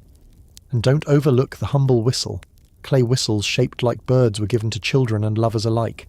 Some were simple toys, others were surprisingly complex. Early examples of ocarinas, actually. You could fill a park with them and conduct a woodland concert. People probably did. Music also offered one more quieter revolution. It broke barriers. Gender lines blurred when women composed or performed. Class lines softened when nobles and peasants shared songs during festivals. Even language lines blurred. Music was one of the few things that made sense across dialects and borders. As you wander out of the music room, you catch the end of a gentle melody. A boy yawns beside a lute, eyes heavy, fingers slack on the strings. Someone hums a lullaby in the next room, and you realise music didn't just entertain Renaissance people, it soothed them. It belonged to them, just like it belongs to you now. You tiptoe past the sleepy lutenist, letting the hum of fading notes drift into silence. The night wraps around you again, cooler now, and the stone corridor narrows into a passage lit only by moonlight slanting through an open arch. Something clinks softly up ahead, metal against metal, quiet and deliberate. You edge closer, finding a small courtyard scattered with tools. A woman in a long apron crouches over a curved form, her fingers wrapped around a slender blade. No, it's not a weapon, it's a pair of scissors, and you've just walked into the world of Renaissance domestic tools that made homes smarter. Now this isn't the flashy stuff. There's no gold leaf or famous nameplate here. But these humble gadgets, often forgotten, did more to shape daily life than any royal decree. They lived in drawers, hung from belts, or sat on shelves, waiting patiently to make work faster, smoother, quieter. You probably wouldn't survive Renaissance chores without them. One mainstream historical fact: during the Renaissance, household tool design became incredibly specialised. Unlike the rough-hewn, one-size-fits-all gear of earlier centuries, Renaissance tools were crafted for specific tasks: butter churns, rug beaters, lace stretchers, candle moulds, and even apple parers. If there was a task, someone had designed a tool for it, and probably tried to improve it. You step closer to the woman and watch her work. She's trimming parchment with spring scissors, an innovation refined during this era. Prior to this, most scissors worked like knives held in tandem. Spring scissors had a single, coiled metal band that opened the blades after each snip. Faster, less tiring. By the late 1500s, this design had reached homes across Europe. Your fingers twitch just watching her. That rhythmic click-snip-click feels oddly satisfying, doesn't it? Here's a quirky tidbit. Renaissance spice grinders weren't just mortars and pestles. The wealthier homes had rotary spice mills turned with tiny cranks. They looked like mini-medieval torture devices but smelled like cinnamon and cloves. Some were so prized they were passed down in wills. And yes, salt grinders existed too, centuries before they'd show up in your fancy kitchen set. And then there's tongs. You think of them now as BBQ essentials, but back then tongs were multi-purpose marvels, lifting hot coals, flipping bread, or turning candles without burning your fingers off. Designs varied wildly, from simple iron grabs to ornate brass pincers with etched patterns. In a home without thermostats or ovens, tongs were the thermostatic tool of choice. You pass by a small table where a man is adjusting a folding sundial, a palm-sized device with a tiny compass. It helped you tell time outdoors, even while travelling. These were popular among traders, travellers, and curious teenagers hoping to look smart at market stalls. Timekeeping wasn't just a noble thing anymore, it was becoming domestic. Historians still argue whether these domestic tools were widely accessible or mainly hoarded by the middle and upper classes. Sure, a peasant might not own a personal spice grinder, but there's plenty of evidence that simpler tools like adjustable cooking hooks, yarn winders, and even hand-wrought egg beaters made their way into modest homes. And like any good gadget, once someone saw it in action, they tried to copy or improvise one. You pause beside a hearth, where a kettle hangs over glowing embers, the contraption holding it, a trammel hook, an adjustable iron arm that lets you raise or lower the pot without touching the flames. It's the Renaissance answer to stovetop burners. Slide the pot closer for a boil, lift it away for a simmer, efficient, elegant, slightly singed but effective. And speaking of kitchens, brace yourself for the rise of automated roasting spits. These devices use the heat of the fire or even falling weights to rotate meat slowly over the flames. Some were powered by hot air vents, others by clever gear systems. There's even a version that used a dog-powered treadmill. Yes, really. Your family terrier, running on a wheel like a furry little hamster, turning your dinner one juicy rotation at a time, and you stop. That one probably won't make it into bedtime storybooks. But let's talk about household lighting, because Renaissance evenings weren't all starlight and candle glow. Innovations like floating wicks, a wick suspended in oil with a metal clip, burned longer and more cleanly than your average stubby candle. Some families use beeswax lanterns with mirrored reflectors to stretch light across larger rooms. A candle could go from a flicker to a beacon just by standing in front of a shiny metal plate. Another unsung hero, the linen smoother. Long before electric irons, people used smooth stones, wooden rollers, or heated glass balls to press out wrinkles. These tools weren't glamorous, but they kept your collars flat and your tablecloth crisp, which mattered when guests were over, especially the kind of guests who judged your goose based on napkin creases. You notice a belt hanging from a nail nearby. On it dangle chatelaines, not jewellery, but early utility belts worn by housewives. From the hooks hang miniature scissors, keys, thimbles, perfume vials, and even miniature notebooks. It was a Swiss Army knife before the Swiss even thought of it. One jangle, and you had everything you needed to run a household, stylishly no less. And here's a small, weird delight: ear scoops. Yes, personal hygiene tools were having a quiet renaissance of their own. These tiny metal spoons, often attached to chatelaines, were used to clean ears, apply perfume, or even pop small boils. Function met form. Many were shaped like animals, moons, or initials. Weird? A bit, but undeniably useful. You wander past a wooden shelf where a child stacks wooden puzzle locks, practice devices for learning how to use real locks and keys. Security was becoming personal. Locks weren't just for city gates, they were for cupboards, money boxes, diaries. People started locking up recipes. That's how much trust was changing. So many of these inventions feel quiet. They didn't shout their arrival. They just crept into hands and habits, into chores and routines, until no one remembered life without them. You take one of the spring scissors and snip the edge of a ribbon.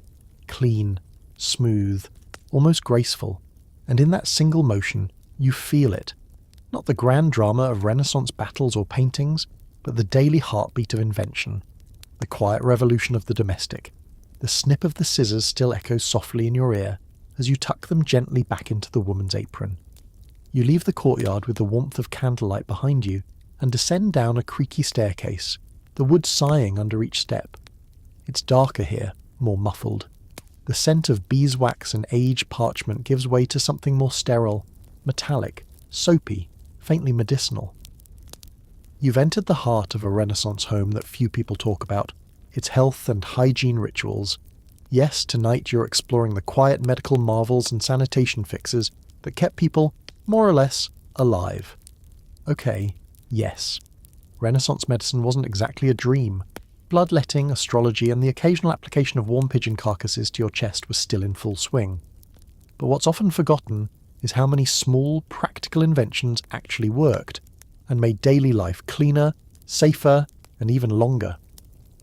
Let's start with one mainstream historical fact. The Renaissance brought a boom in personal hygiene awareness. Soap, long considered a luxury, became more accessible thanks to improved methods of producing olive oil-based Castile soap in places like Spain and Italy. It wasn't just for royalty anymore.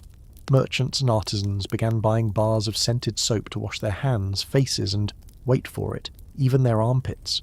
Radical. You peek into a small room where a boy is scrubbing his nails with a boar bristle brush. He grimaces. His mother is watching, arms crossed. Nail cleanliness wasn't a beauty flex. It was basic disease prevention. And while hand washing didn't yet have the scientific clout it does now, plenty of people were starting to notice fewer fevers when they washed more. Sometimes intuition beats theory. Next to the wash basin is a peculiar object, a toothpick and powder set. While toothbrushes as we know them weren't widespread yet, Renaissance folks did take oral hygiene seriously. They used frayed sticks or small brushes, plus powders made of crushed herbs, charcoal, or even powdered oyster shells. Imagine minty fresh breath with a side of dental grit. Yum. Here's a quirky tidbit. Urine charts. Physicians used carefully illustrated guides to diagnose illnesses based on colour, clarity, and even smell of urine. Some patients even carried little bottles to their doctors, who would hold them up to the light like fine wine. Today that sounds horrifying. Back then it was peak diagnostic tech. You slip into a quieter room where a young woman lies under a blanket, sipping something that smells like rosemary and honey. She's drinking from a posset pot, designed to brew and serve warm medicinal drinks. These drinks often combined milk, wine, eggs, and spices, sort of like a sleepy time health bomb. They didn't always work, but hey, if your doctor was just going to bleed you anyway, a warm posset was a better first option. Historians still argue whether Renaissance sanitation was truly effective, or just a fancy layer of perfume over a garbage pile. On one hand, urban waste disposal was still grim, sewage in the streets, rats hosting Renaissance raves. On the other hand, homes with means had chamber pots, cedar wardrobes to repel lice, and even herb-filled sachets tucked into clothing to keep the stink away. Miasma theory, that disease travelled through bad air, was flawed, sure, but it led people to freshen the air, and that's not nothing. You glance at the windowsill. There's a line of perfumed gloves drying in the moonlight. These weren't just fashion accessories, they were early forms of air filters. People soaked them in vinegar or rosewater to block out smells, and they hoped plague. Some even carried pomanders, little lockets filled with clove-studded citrus or lavender. You'd wave it under your nose like a polite no thanks to the scent of death carts rolling by. Now about bathrooms. Brace yourself. Most people didn't have dedicated spaces for bathing, but portable bathtubs made of wood or tin were becoming more common. You'd haul hot water in with a jug, pour in herbs like chamomile or sage, and soak, while someone awkwardly averted their eyes. In some homes, the kitchen doubled as bathhouse. Just you, your soup, and your dignity, all in one room. And speaking of dignity, let's not forget women's hygiene, which, despite a certain silence in the history books, saw quiet innovation. Linen cloths were folded and fastened into makeshift pads. Herbal infusions were used for cramp relief and mood balance. Midwives, the unsung scientists of their time, passed down recipes for calming balms and emergency tonics, many of which actually worked. If your midwife handed you willow bark for pain, she was giving you a primitive aspirin. No pigeons required. One fascinating invention? The ear trumpet. Early hearing aids were already in use, horn-shaped devices that helped amplify sound for the elderly or hard of hearing. It's strangely comforting to know that even 500 years ago someone was leaning into a conversation and saying, wait, what was that again? And let's talk beds. Renaissance folks took sleep seriously, just in a more layered way. Beds were complex constructions of ropes, stuffed mattresses, and warming pans. Those pans, filled with hot coals, were slid between sheets before bedtime to take off the chill. You had to be careful, though. Too many coals, and your dreams turned into smoke signals. The idea of air purification also began to emerge. People hung herbs like rosemary, bay leaves, and sage from ceilings and doorways. Not only did they smell better than sweaty breeches, They also had mild antimicrobial properties. It was folk science, sure, but folk science sometimes knows what it's doing. You stop beside a simple shelf filled with apothecary jars. Inside, dried orange peel, myrrh resin, poppy heads, and something that looks suspiciously like beetles. These weren't just shelf candy. They were real ingredients for daily use. Make a poultice, steep a tea, chew a root. Your medicine cabinet today might be sleeker, but the Renaissance version had soul, and occasionally bug legs. You kneel and sniff a jar of dried lavender. It's calming, simple, and effective. That's the theme of this entire chapter. Small, invisible acts of self-care that don't make headlines, but keep you breathing, moving, surviving. And just before you leave, you spot a bowl of leeches. They're not history's proudest moment, but they're part of it. A reminder that the Renaissance walked a wobbly line between genius and gross. But in that mess, people tried. They cared for each other. They got creative. And when they weren't being bled by barber surgeons, they were getting cleaner, healthier, just a little more alive. You slip away from the shelf of lavender and leeches, the scent of herbal remedies still clinging to your sleeves. A narrow doorway draws you into another world entirely. Stone gives way to hardwood. Drafty windows vanish, replaced by walls packed with books, parchments, and sketches pinned like trophies. The silence here is thick with focus. You've stepped into the study. No, not just one study, but the collective Renaissance workspace, where desk-bound inventions quietly reshaped how humans thought, wrote, calculated, and remembered. Don't yawn just yet. You might think desks are boring. Flat wood, maybe a quill, a nice chair if you're lucky, but this space was electric with innovation. Every surface hides a device designed to make thinking faster, and thinking faster, that changed everything. Here's your mainstream historical fact to ground you. By the late 1400s, the printing press was roaring across Europe. Gutenberg may have gotten the credit, but what came next was a quiet flood of copying, writing, measuring, and computing tools designed for the post-scribe era. Think of this space as the Renaissance version of a laptop and productivity app explosion. A man at the corner desk adjusts his quill-cutting knife, shaping the tip of a feather with surgical precision. You'd think a pen is a pen, but no.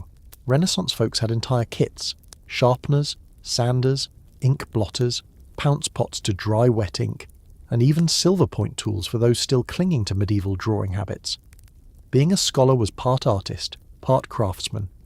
Over by the wall is a portable writing slope, a slanted wooden desk that folds shut like a briefcase.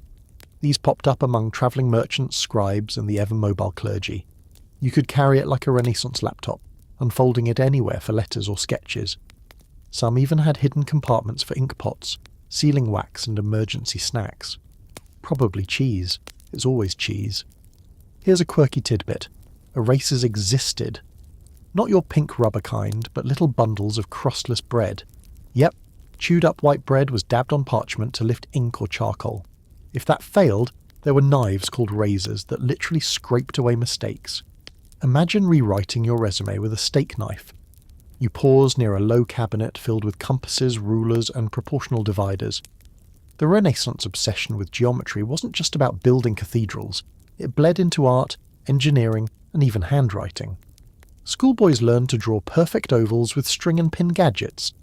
Merchants calculated prices using counting boards, little abacuses with grooves for moving pebbles. Basically, Excel spreadsheets, but louder. At the heart of this study stands a polyglot Bible, surrounded by marginalia in at least 4 languages. This isn't just a book, it's a symbol of how knowledge exploded sideways. More books meant more cross-referencing tools, indexes, glossaries, annotation systems. People began using coloured tabs, leather bookmarks, and even rotating book wheels, massive Ferris wheels of literature, to compare texts without losing your place. Scholarly multitasking, Renaissance style. Historians still argue whether this intellectual boom filtered beyond the elite. Were peasants really writing treatises on astronomy between ploughing fields? Probably not. But cheap primers, religious tracts, and instructional pamphlets made their way to markets and inns. Literacy was slow to spread, but tools like wax tablets, reusable, pocket-sized noteboards, meant even a farmhand could jot down an order or recipe.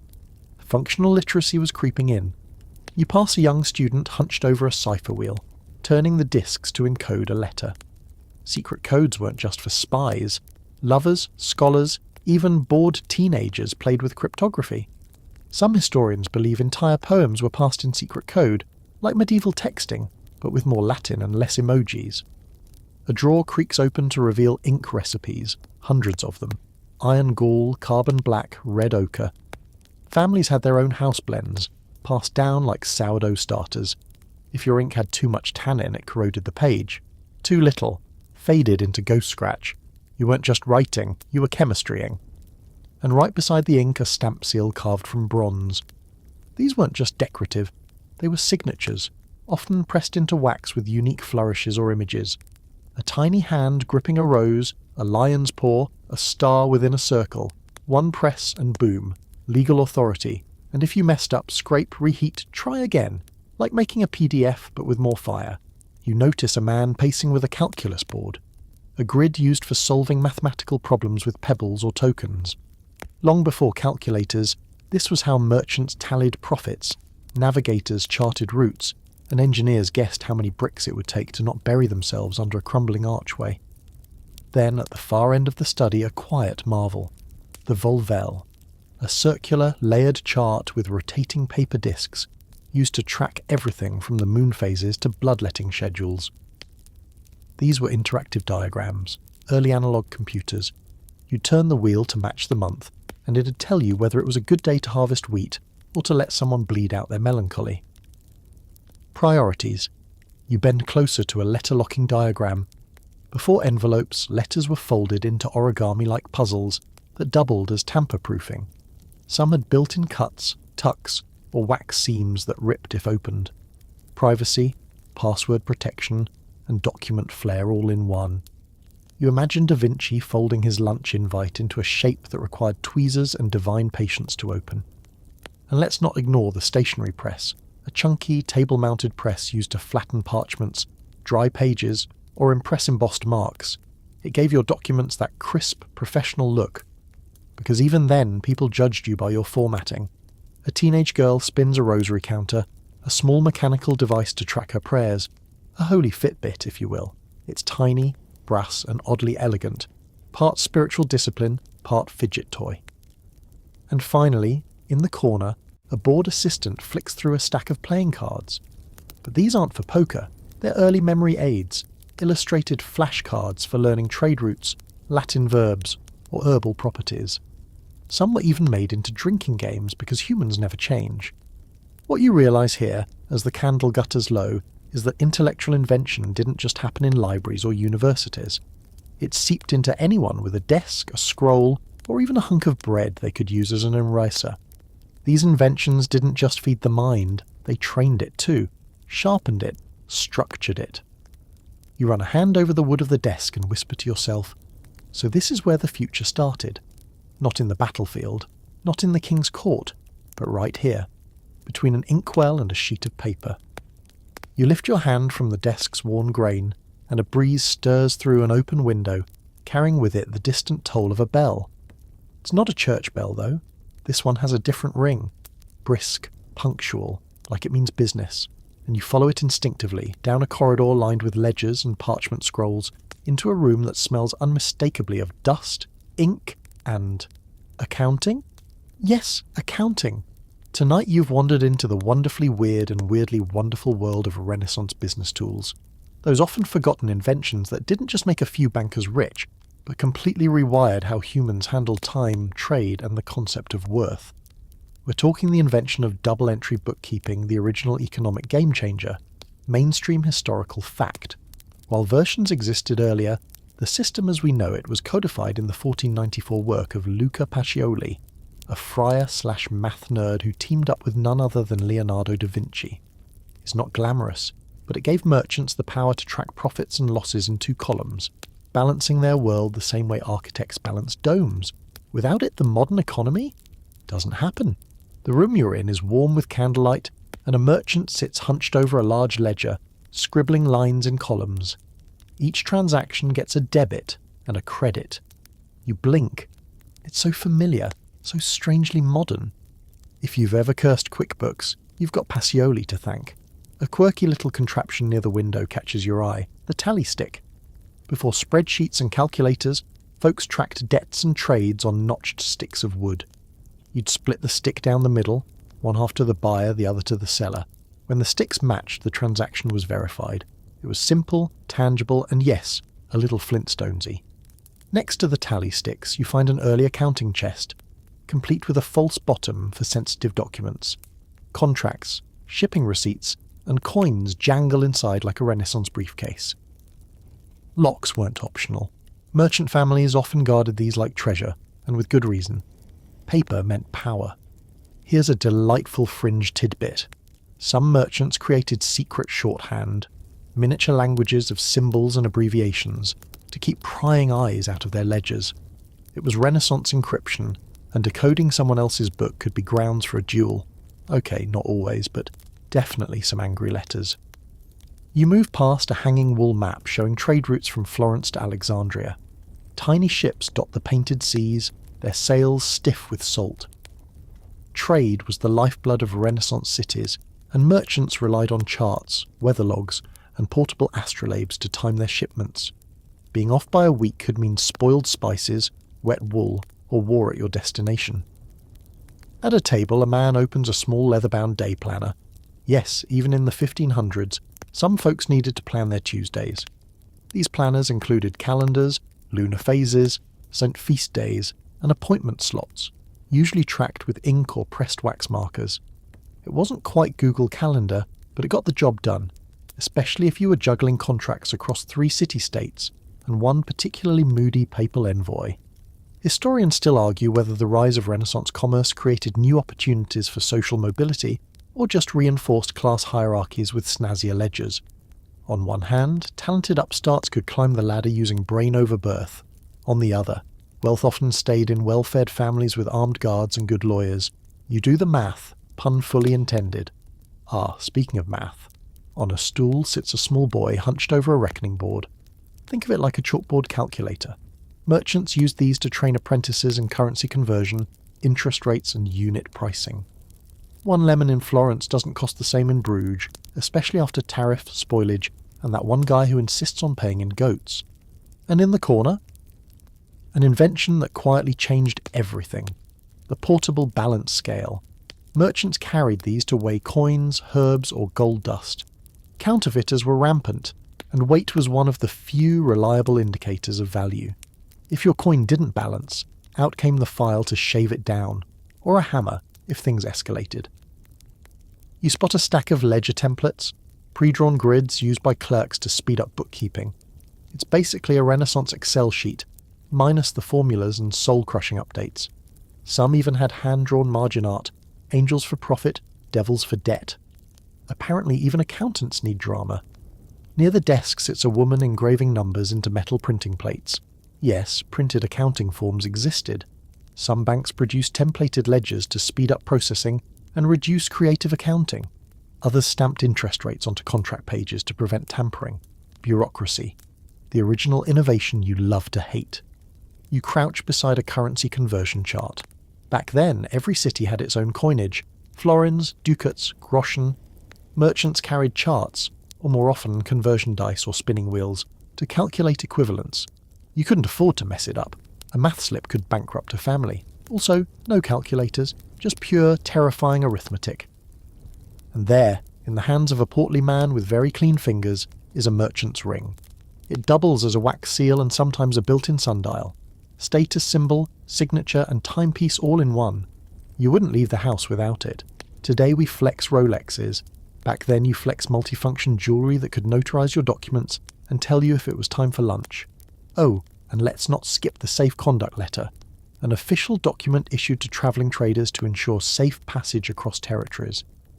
These were stamped with regional symbols and sometimes contained complex clauses written in legalese thicker than your grandma's gravy. Travelling without one was risky. They were basically your do not mug me card. You find a small stack of merchant manuals teaching newcomers how to calculate interest, handle disputes, even deal with dishonest partners. One has a charming passage about using sweet pastries and wine to settle trade disagreements. Honestly, not the worst tactic. The room is silent now, A clerk yawns, dipping his pen one last time into the inkwell. You glance at the columns he's written, balanced perfectly, and it dawns on you. This wasn't just bookkeeping. It was trust architecture. Every entry said, "This happened. You matter." We agreed.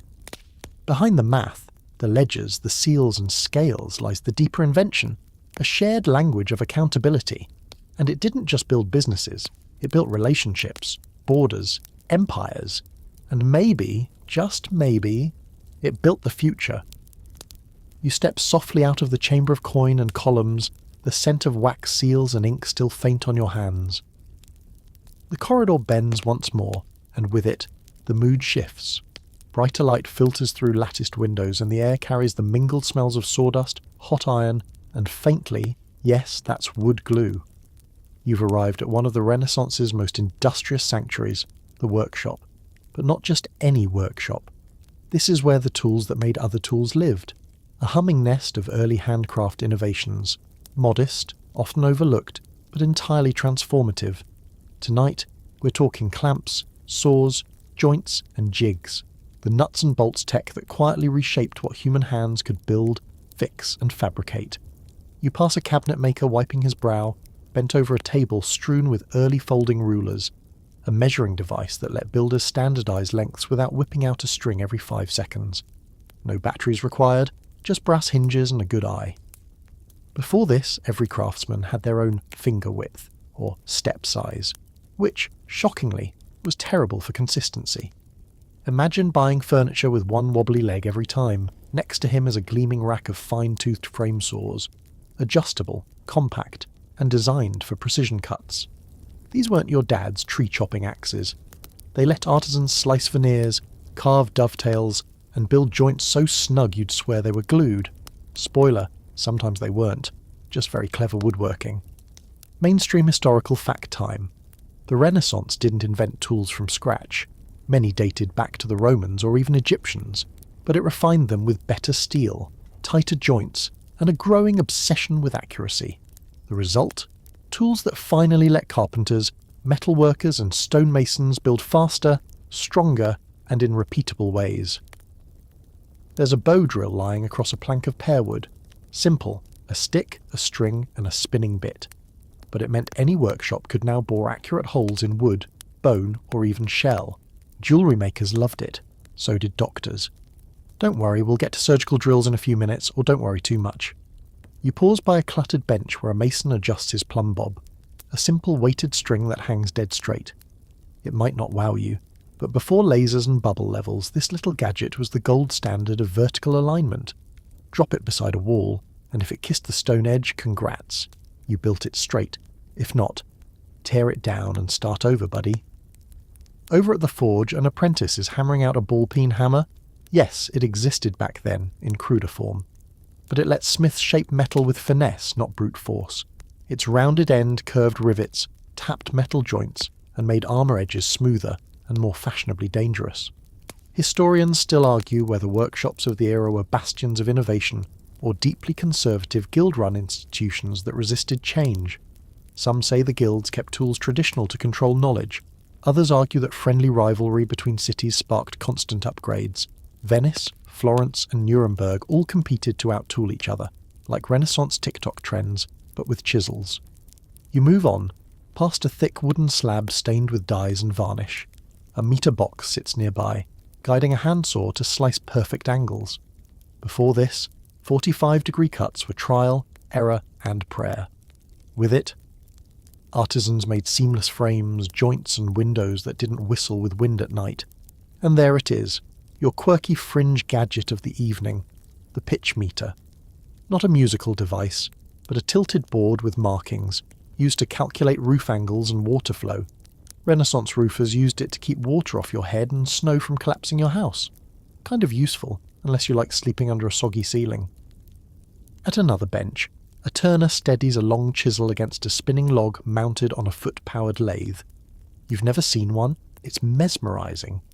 A treadle pedal pumps the mechanism, spinning wood back and forth while the artisan shapes it into table legs, bowls, even musical instruments. It's part exercise machine, part sculpture ballet. You can't help but notice the modular clamp scattered nearby. These weren't adjustable in the modern sense, but had interchangeable jaws for different tasks: holding, spreading, even bending. Some clamps were built for shaping armour breastplates, others for gluing violin bodies. Because of course, if your loot warps, the party's over. Here's something most people miss: interchangeable bits. Early versions existed in metal shops. Rather than forging a whole new tool, artisans started creating modular heads, chisel tips, gouges, or engraving needles that could slot into one universal handle. Kind of like USB, but sharper. It reduced cost, increased portability, and made apprentices' lives a smidge easier. Leaning near the window is a mechanical hoist, rope coiled like a cinnamon bun. Renaissance builders began to use compound pulleys to lift heavier materials with less muscle. Church domes, castle stones, and yes, even bathtubs were moved this way. If you ever helped a friend move a couch up a narrow stairwell, you wish you had one. At the back you find a curious device, a metal gauge caliper used by smiths to measure wire thickness. Whether you're building a clock or crafting a chainmail shirt, consistent dimensions mattered. One wire too thin, and your suit of armour becomes a colander. A woman hunched over a workbench sans peg joints, assembling a collapsible stool. No screws, no nails, just perfectly matched holes and rods. This wasn't minimalist IKEA. It was necessity. Nail shortages, uneven metal supply, and the desire to disassemble furniture for transport made joinery an art. And tucked beside her, in a velvet-lined box, is something beautiful. A graining comb. Not functional in the hammer and nail sense, but this tool let painters and decorators simulate expensive wood patterns on cheaper surfaces. Want a walnut desk but can only afford pine? Fake it till you make it, baby. The Renaissance invented bougie on a budget. You rub your thumb across a whetstone lying on a rag beside several blade tools. Every artisan carried one. Keeping blades sharp wasn't optional, it was survival. A dull tool was dangerous, inefficient, and embarrassing. Whetstones were passed down like heirlooms, seasoned with sweat and slivers of steel. So what did all this add up to? A shift. A quiet one. A world where repeatability mattered.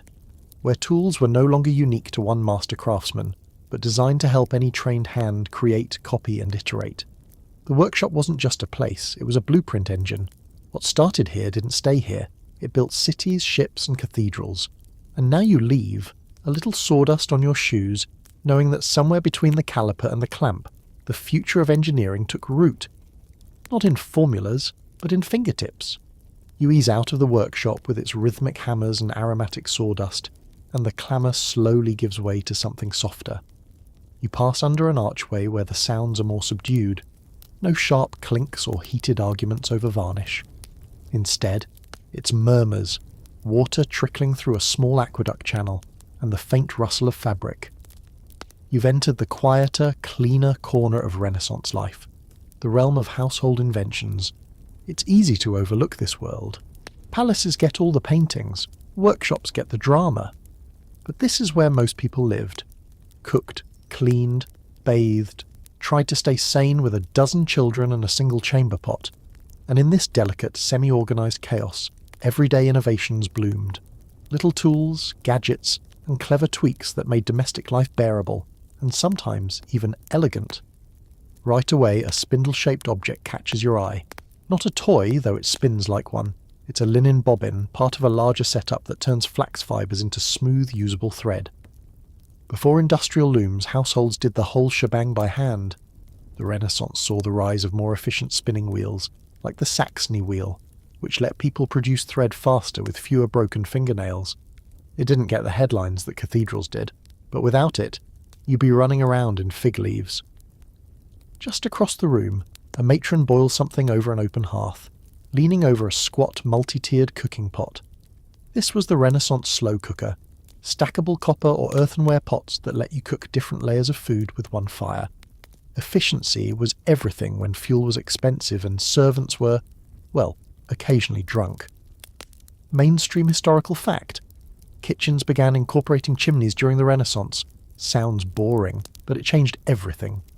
Before chimneys, smoke just floated around indoors, stinging eyes and blackening walls.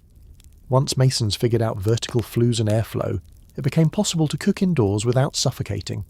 your sinuses are grateful. Next to the hearth is a rotisserie jack, a spit-roasting device powered by a clockwork spring, or in more whimsical households, a turn-spit dog.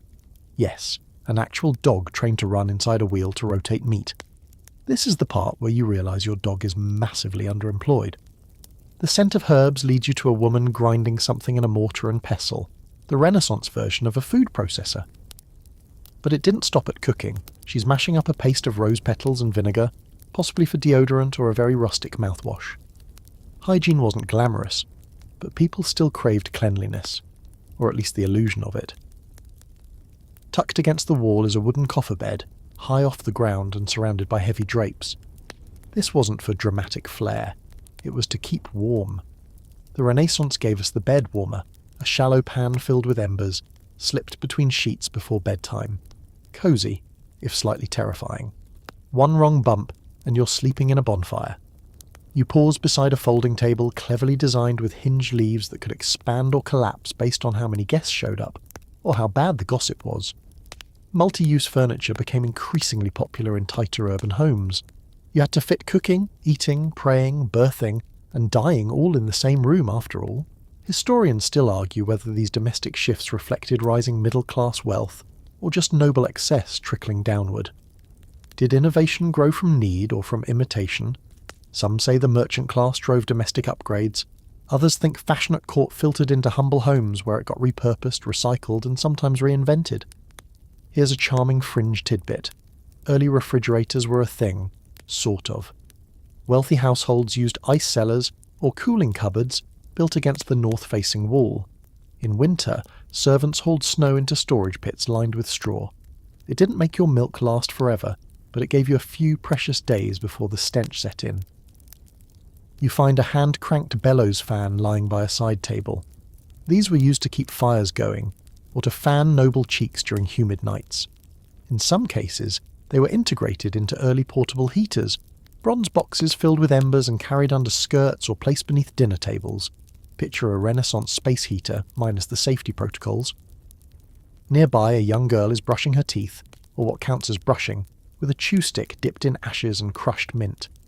Toothbrushes as we know them didn't appear until much later, but Renaissance folks were surprisingly concerned with oral hygiene. Charcoal powder, wine rinses, and even crushed coral made the rounds. Tasty, number effective, debatable. At the rear of the house you find a portable hand basin with a hidden drawer for soap slivers. Hand washing wasn't universal, but it was gaining popularity, especially after outbreaks of, everything. Renaissance soap recipes often involved animal fat, ash, and lye. So yes, technically clean, but also vaguely cursed. A woman scrubs a laundry dolly, a paddle-like stick used to stir clothes in a boiling cauldron. Add a touch of lavender or urine. Yep, and you had yourself a fabric refresher. For drying, clever households built crank-operated drying racks that lifted clothes into rafters to catch warm air. You can't help but stop at a writing box resting on a side table, a compact portable desk with compartments for inkpots, quills, and wax seals. With literacy spreading, more people wrote letters, tracked expenses, or journaled their thoughts. Sometimes with meticulous spelling, sometimes phonetically chaotic. You think texting has grammar issues? Buddy, Renaissance spelling was a free-for-all. And there, beside the box, is a tinderbox, steel, flint, and a bundle of charcloth. Lighting a fire wasn't just practical, it was a ritual. One wrong strike and you'd be in the dark. Or worse, waiting for your neighbour to loan you a flame. That happened more than you'd think. On the vanity, a small cosmetic spoon rests beside crushed pearls and lead powder, beauty tools with deadly side effects. Yes, lead.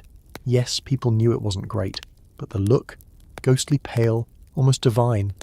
Suffering for style is not new, turns out. A maid opens a cupboard of herbal remedies, dried flowers, roots, and pungent concoctions. Your nose wrinkles. These household apothecaries held treatments for everything from childbirth to hiccups, calendula for wounds, rue for fevers, a smidge of opium if you were lucky or unlucky depending on the dosage, and the final invention here? Something deceptively humble. A wall-mounted oil lamp with a reflector mirror. This simple device turned one flame into two, lighting a room more evenly. For students, readers, or mothers tending a crying infant at midnight, it was magic. Firelight made clever. So you stand there, letting it all settle. From folding tables to spit dogs, the domestic Renaissance wasn't just survival, it was craft. Homes weren't just shelters, they were laboratories, places where ingenuity had to meet routine, where every object had to earn its keep. And you realise, these inventions weren't forgotten because they failed. They were forgotten because they worked so well, they quietly vanished into our normal.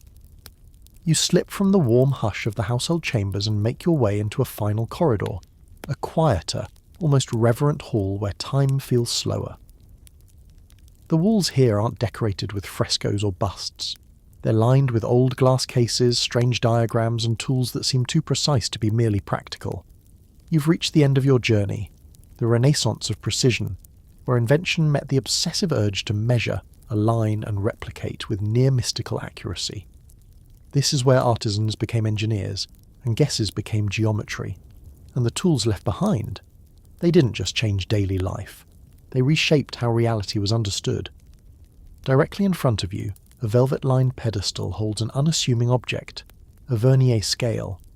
Originally developed to give more exact readings on measuring instruments like calipers and sextants, it marked the beginning of hyper-precision. Before this, close enough was good enough. But with the vernier, suddenly the difference between 0.1 and 0.05 millimeters mattered. Welcome to the age of fussiness. You walk past a brass armillary sphere, rings within rings within rings, once used to model the heavens. Sure, they got a few things wrong, like, putting Earth in the middle, but these devices gave scholars and navigators a new language of space and motion. Whether gazing at stars or charting coastlines, these tools grounded the abstract in the physical. Beside it is a balance scale, but not your grocery store variety. This one uses a suspended beam and precisely machined counterweights. Apothecaries relied on it to measure everything from herbs to mercury. Overdose and your potion becomes poison. Underdose and it's just flavoured water. No pressure. Mainstream historical fact. The Renaissance saw the birth of standardised weights and measures, a move from local guesswork, this barrel is 1 Florentine load, to something closer to uniformity. Not quite metric yet, but the groundwork was being laid. Trade, science, and even cooking got a lot less chaotic when everyone agreed on what a pound actually meant. You pause by a cabinet displaying early compasses and dividers. One set is etched with elaborate motifs, because even math had to look sexy apparently. Used by architects and navigators alike, these tools helped translate curved imagination into straight-line execution. They made domes possible, maps plausible, and carpenters slightly less panicked. There's a planisphere on the desk, like a rotating star chart for your specific latitude. Move the disk, and it tells you what constellations to expect overhead. Useful for navigation, sure, but also for astrology. Back then, science and superstition were roommates who tolerated each other just fine. Quirky fringe item alert. Hanging from a hook is a nocturnal, a device that lets sailors tell time at night using the positions of stars. It sounds impressive, until you realise you needed clear skies, knowledge of star names, and decent eyesight, so 10% of the time it worked every time.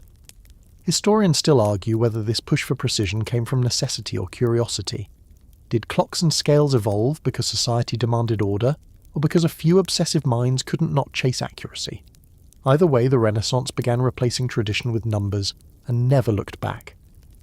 A man nearby carefully adjusts a screw micrometer, tiny, intricate, and astonishingly accurate for its time. Screw threads themselves were refined during this era, becoming standardized enough to be replicated. Suddenly parts fit. Machines had replaceable pieces.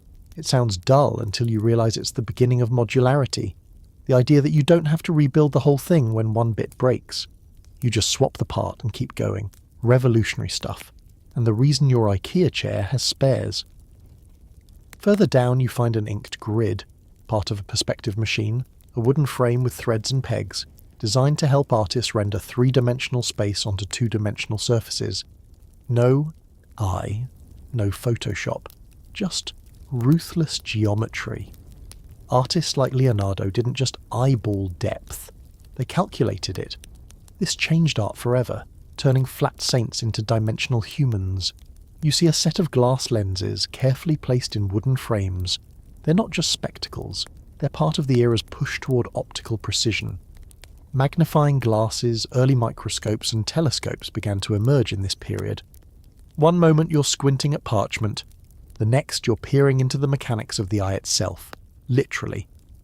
One strange tool catches your eye, a pyrometer, or at least its proto-form. Designed to measure high temperatures in kilns or foundries, it helped craftsmen better understand heat's relationship to metal, glaze, and glass. Before this, people just guessed, and sometimes that guess exploded. A nearby shelf displays rulers etched with logarithmic scales. These were ancestors to the slide rule, offering a way to multiply and divide without written math. For merchants and engineers alike, it was like holding a pocket-sized accountant. You take in a drafting compass, with multiple needle attachments, not just for circles. This tool let architects measure distances, angles, and proportions on blueprints. It's what separated shacks from cathedrals. A detail you might miss? The ink stylus lying nearby. Unlike feathers or quills, it used a tiny funnel-like channel to feed ink consistently. No drips, no blobs. Think of it as the fancy pen your Renaissance cousin definitely showed off at every dinner party. And in the corner, a grid-lined abacus with moving beads of varied colours. It wasn't just for counting sheep. Renaissance merchants used it for everything from inventory to taxes. With growing trade networks, more accurate accounting tools became essential. After all, empires are fun, until someone messes up the ledger. You slowly approach the final case. Inside lies a mechanical escapement, a device that regulated motion in clocks. It's small, unassuming. But this innovation made accurate clocks possible. Without it, timekeeping would still rely on sundials and good guesses. With it, schedules became real. So did deadlines. Mixed blessing, that one. As you step back from this quiet temple of precision, you can feel it. The hum of obsession. The patient, relentless urge to get it right. Not for praise, not even for money. But because somewhere deep in the Renaissance mind, clarity became its own reward. And with that, our journey winds down. You've walked the narrow bridges between forgotten tools, the murky alleys of minor marvels, and now you arrive at a quiet plateau, where all the pieces fall into place. So now, as your thoughts begin to drift and the edges of the room blur into shadows, let's let this final bit of history settle like soft dust across your mind. You've traced the calloused fingertips of long-forgotten artisans, leaned in close to clockmakers with soot-smudged brows, and listened to the faint tick of gears clicking into place centuries ago. You've seen how inventions, some simple, some astonishing, gently nudge the world toward modern life piece by quiet piece, and maybe that's the magic of it. These weren't the grand machines or dramatic epiphanies written in glowing ink.